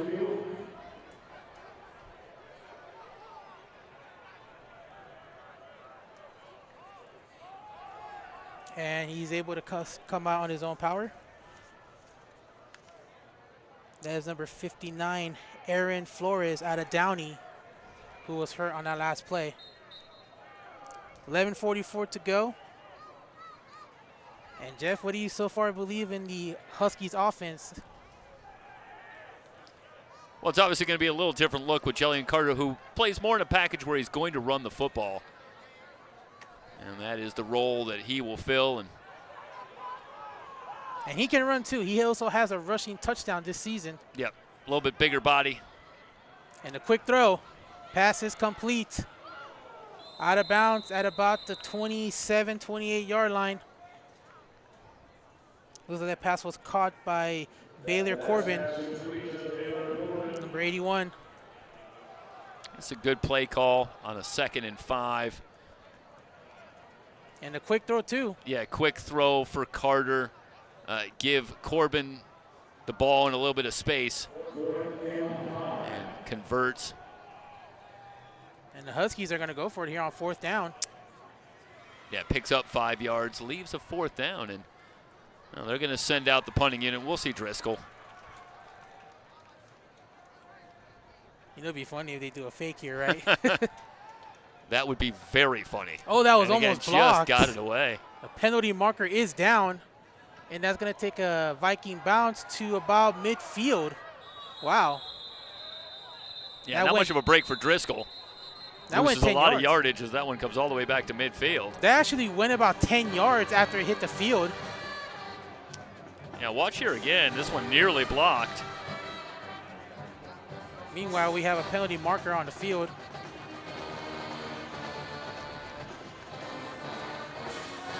Well, if this is anything like the night has gone so far, this will somehow be against the Vikings, and it will continue the drive, but it looks like the Vikings are going to get the ball. Well, we talked about it earlier today about how penalties really hurt both teams in last year's meetings, and then earlier tonight we had that scary situation. And it looks like there'll be penalty discussions in the film room this week. 1st and 10 for midfield. Petty is still in at quarterback, and he is going to throw. Now he throws in, that pass is complete. And that is to Elijah Lewis.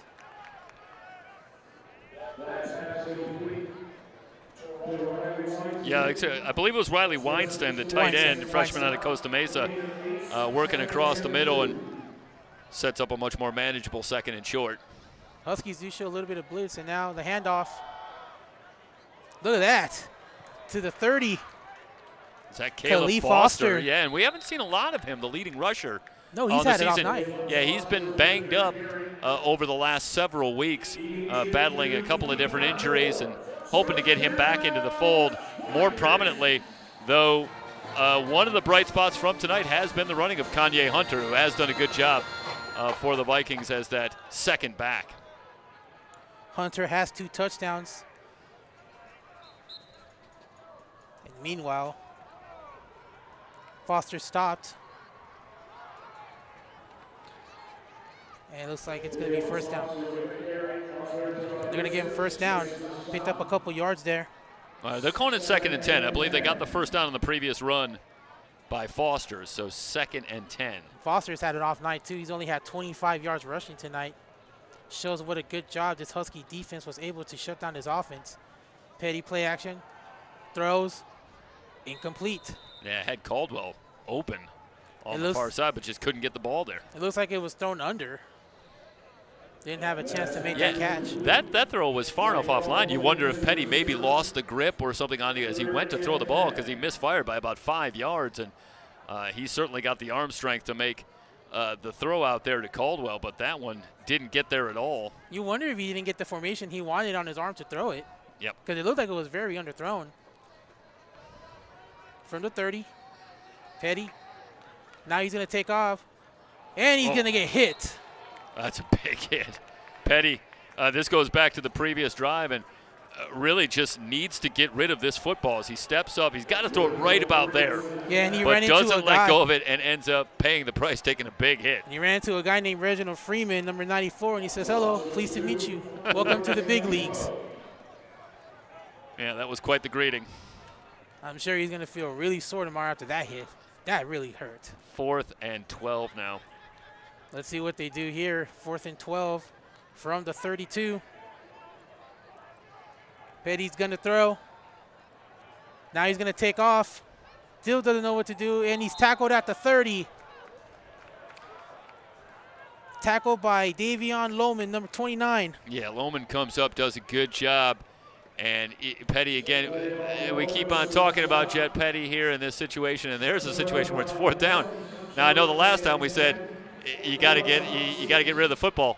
Well, here's another example of 4th down. It's 4th down. 4th down, you got to do something. You got to get rid of the football and try and make a play. Throw the ball, run with it, do something, but don't take a sack. Yeah. You got to throw it away. Even if it's like being in the goal line. Yeah. And at the 1, you got to do something on 4th down. We got a Gatorade dump over on the East Los Angeles sideline. Well, they do say Gatorade thirst quencher. Is it in you? It is in the Huskies. It's on you. Now, I think if you're Bobby Godinez down on that ELAC sideline. And again, these two programs know each other very well. We talked the fun that is to be had with the President's Cup, and that looks like it's going to belong to the Huskies. Yes, it's going to here stay. in 2023. It's going to stay with the Huskies another year. And also, they do switch the stage of the game. So since last year the first game was in East LA, it was here tonight for the second meeting. I can't wait till next year when it's at East LA College. Yeah, Vikings will go back there looking for the cup. They're going to go into enemy territory, though, that's for sure. Well, the Huskies, last year they were a 6-win team, just over 500, but you lose sight of the fact that the Huskies were just one play away from big hit in the backfield. But they were just one play away from winning the North a year ago. They had a shot in a matchup against Ventura College, and they were driving and had a 4th down in the red zone, an incompletion. and that kept them out of the playoffs a year Yes. ago. So this is a team that's been on the cusp, And that does hurt. They're right back there this year. That does hurt when you were one play away and you lose it. And just like last year with these two teams with the Vikings. Now, the Huskies scored. The Vikings were down 13. They got a score. They got within 6. They got an onside kick. They were marching down the field. They got to the opponent 20, but they turned it over on downs. They couldn't do nothing afterwards. Again, they were one possession away from victory because they were down 6. Meanwhile, the pass is overthrown. Yeah, incomplete. That was Vikings intended, dialing up the blitz. intended for Cameron Thornton, number 2. Yeah, Carter will remain. Carter has had a quiet season so far. Also against Orange, he was only 3 for 7.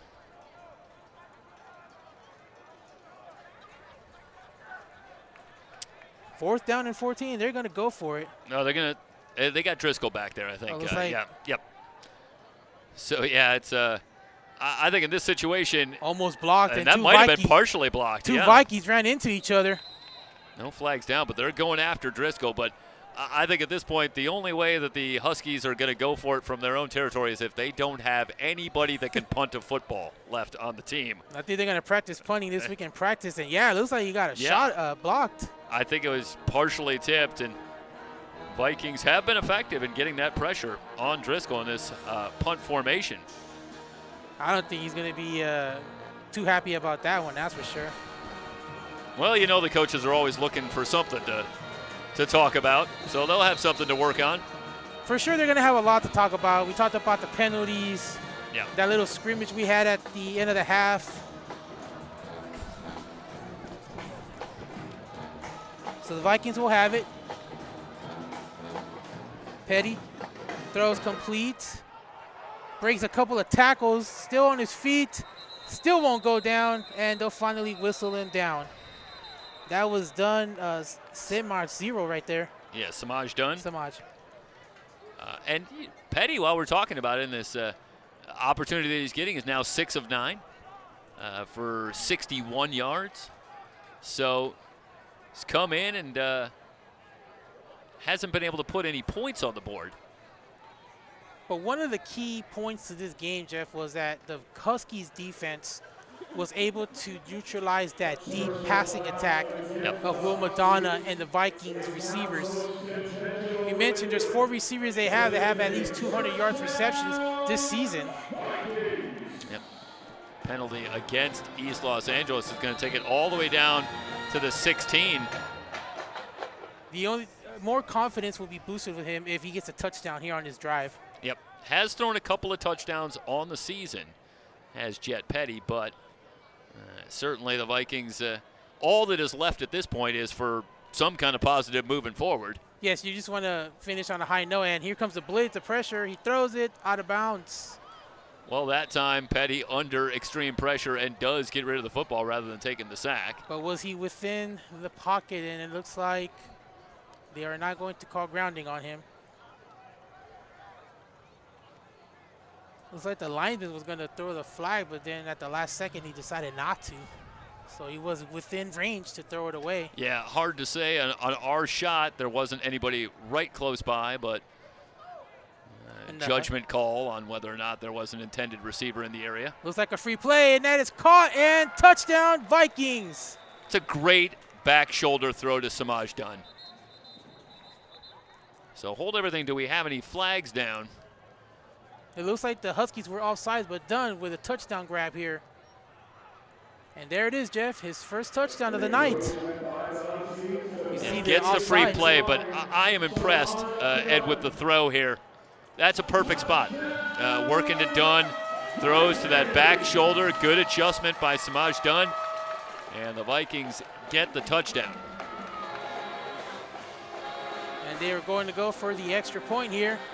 And that'll make our score 54-26 with just 5:48 left here in regulation. Smithland Ethan for the kick. Kick is up. And it is good. So with 5:48 left in the football game, the score is the Huskies 54, the Vikings 27. We'll step away for a short timeout. You're watching Viking Sports here on SoCalCollegeSports.com.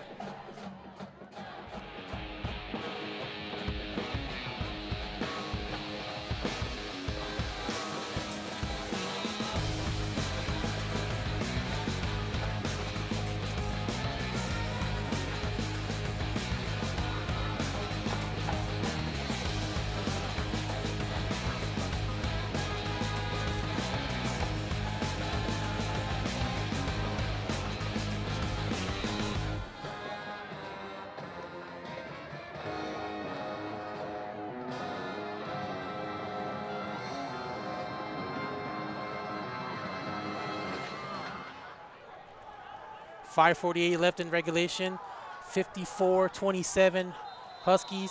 Veterans Stadium here at Long Beach City College for homecoming night. And just lose the onside kick. Still has a chance for it. There's a fight for it. And let's see who has it. Looks like the Huskies must have grabbed it. Well, they end up kicking it a good 20 to 25 yards downfield, and it's a good thing for the Huskies that they did, because the Huskies had some trouble corralling this football. And if this is more about 10 to 12 yards, I think the Vikings may very well come up with this football. How close was that? Yeah. You know, when you see all bodies pile up like that, that ball's going to change 10 to 20 times in that huddle right there. Yeah.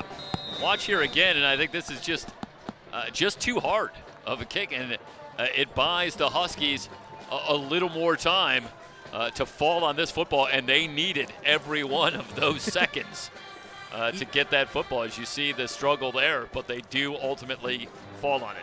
How hard do they calculate that? I mean, just to kick it. I mean, because I play Madden, and I can't make that kick. I kick it out of bounds, and I get illegal procedure. Well, it's certainly there's some some fundamentals here to execute in the play, and it's just one of those things. And we're speculating a little bit here. Maybe that was more the design of the play than we're giving credit for. But I can't say that extra precious fractions of a second that they got from that ball being further downfield really made the difference on that particular play. I'm going to have to practice my onside kicks tonight, that's for sure. Meanwhile, is that the toughest play in Madden right now, the onside kick? What's the? Well, for me it is. For me it is, because I can't execute, because like I said, I kick it out of bounds, and then they put it at the ball at the 40. Meanwhile, it's 1st and 10 for the Huskies. The ball is at the 44, and that is going to be a loss. Carter had the ball, but it looks like he was trying to hand it off. But yeah, hard to tell if that was a read option or Carter just designed to keep that, but a loss on the play. I think I could hear him say, "Hey, take the ball, take the ball." Well, certainly by a certain point, nobody wanted that football anymore as the Viking defenders were bearing down. Yeah, when you got the other team with their colors coming at you, you just may want to get away when you can. So it's a loss of 3 here. That will bring up 3rd down at 11. Carter's still in at quarterback. Man in motion. Looks like they're going to bring blitz. Carter throws to his right, complete to Jones Cordy. Looks like Maurice Newton. Sorry, go ahead, Ed. Looks like it was Maurice Newton. Yeah, Maurice Newton. On that pass there, and they'll be up 4th down. I'm very impressed how Carter can get that ball right away and just throw it. He doesn't even have to go 3 steps. He just hikes it and throws it, and that's really impressive for how I've seen. Yeah, Carter, obviously another good athlete. That'll bring up 4th down. That quarterback position. And it looks like we're going to have a stoppage in play. And a timeout called. So the Huskies call timeout here with 3:39 left in this game. We'll step away for 30 seconds. You're watching Vikings football on SoCalCollegeSports.com.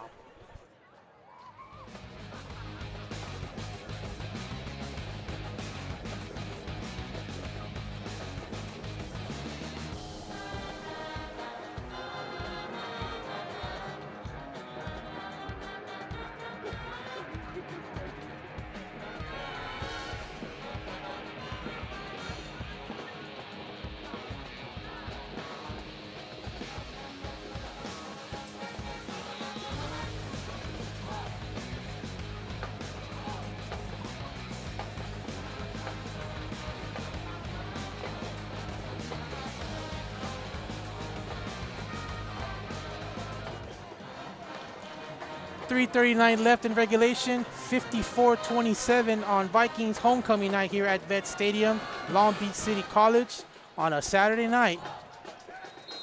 I wonder if this looks like a big upset here after the Vikings came in on a 3-game win streak, Jeff. Well, it's hard when two teams are both 3-2, very comparable on paper, to call it an upset. But I would say that how this ultimately played out is certainly an upset to me. We have said it a couple times tonight as Driscoll drops this one inside the 20, that we expected this to be a very close game. And this performance, being as one-sided as it was by the Huskies, that's an upset to me. Yes. But certainly the result, the Huskies coming here and getting the win, that can hardly be considered an upset. Could you consider this an upset, or would you consider USC losing to Notre Dame tonight more of a bigger upset? Well, I thought Notre Dame was supposed to be good this year. So I don't know. Though, what was the final? Was it about 48? It was 48-20. It's got tonight. some. It mirrors this a little bit, and I think that's supposed to be a matchup on paper, and that it was as one-sided as it was. Certainly, much like our game here tonight, Yes. qualifies as an upset in that regard. Petty looking for a receiver, and this time he's going to get tackled at about the 19. And Jeff, it's true. We did talk about tonight on the pregame that there was going to be a high-scoring offense because these two teams came in red hot. You know, they had slow starts. They started winning, and then I know the Huskies put up points, but I was thinking the Vikings would do the same thing. I thought it was going to be back and forth. Yep. From the way it was before in the beginning of the game, it looked like it was, but then next thing, the wheel turns. Yeah, for my money here tonight, as I think about this game, obviously Trillian Harris and his performance was the primary storyline, and that he was as effective as Petty gets hit from behind. Fumble. But they do recover, so the Vikings will keep the football. Obviously, that's story number one. But I think what ultimately also told the tale tonight was the ability for the Huskies to pressure Will Madonna when they blitzed, but also even when they didn't blitz. And the time they took away, that's, as you alluded to, that's what slowed down the Viking offense, and that's the difference on the scoreboard. And to me, it was just 3 different types of the game: offense, defense, and special teams. The Huskies had it. They dominated with their offense. Harris had a great game, 7 touchdowns. Meanwhile, that pass is incomplete, intended for Sabal Chat Sabal, I'm sorry. And it was just a one-sided game. Again, it was close in the beginning, but then the Huskies just started making their plays. Turnovers, and then again, penalties, what really, really cost the Vikings tonight. Yeah, 4th and 9, and it looks like the Vikings are going to send on the punting unit rather than make an effort to go for it here. But there's going to be a lot of frustrating players tonight because this was homecoming night. They had the momentum, 3-game win streak. They just won back the Crosstown Cup last week, and now tonight they will lose and not get the President's Cup. They're going to have to wait another year for that. Mike Munoz going to have to find himself some green and white to wear. And let's see what he will wear come to work on Monday. Well, they ought to at least give him, if he wants to wear some East Los Angeles College wear, if they want some athletic department wear, I'd like to believe that as colleagues they would give him a favorable rate at buying that merchandise.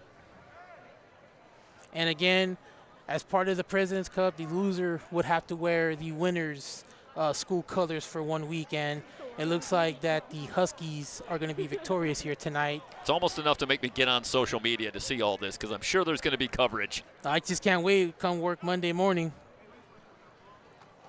Here's a run, and look at that.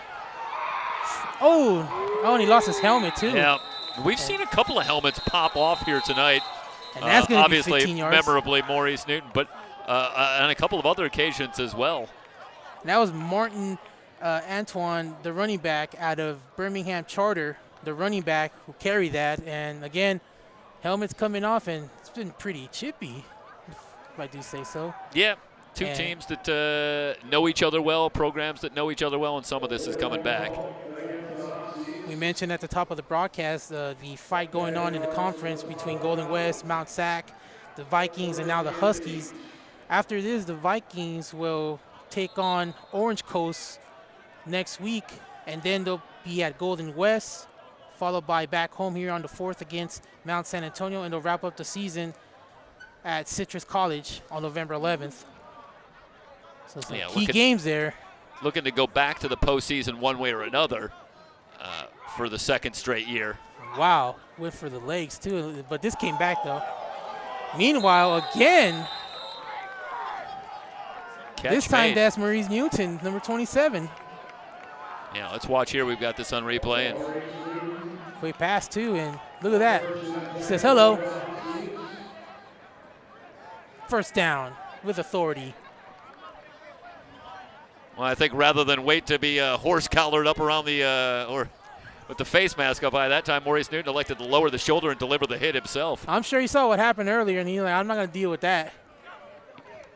Carter will take it himself, and he's going to be stopped at about the 20 and dragged back a couple yards. Under a minute to go now, winding down to 43 seconds. So the Huskies going to be content, one would believe. Might have to run one more play, but they will be able to close this one out. Obviously, the Vikings not going to burn any timeouts with the issue well settled. A dominant game tonight by the Huskies, and it shows on both sides of the ball. The Vikings going to fall to 3-3 on the season. That snaps the 3-game win streak, as you alluded to. They will be back in action next week. They're at Orange Coast, so an opportunity against the struggling Pirates to get back on their winning ways, but they will have to make the trip down to Costa Mesa to do it. Meanwhile, for East Los Angeles College, they welcome in the Mounties a week from tonight, and what a challenge that will be, but an opportunity for the Huskies have an opportunity to get back up there. themselves all the way closer, at least, if not all the way back to the top of the Central Division. They close out the 54-27 win here tonight. An impressive performance by the Huskies, who move to 4-2 on the season. Again, the Vikings drop back to 3-3. That will wrap up our coverage here from Veterans Stadium. Thanks so much for joining us, everybody. Once again, the final score 54-27. East Los Angeles College gets the win. So long.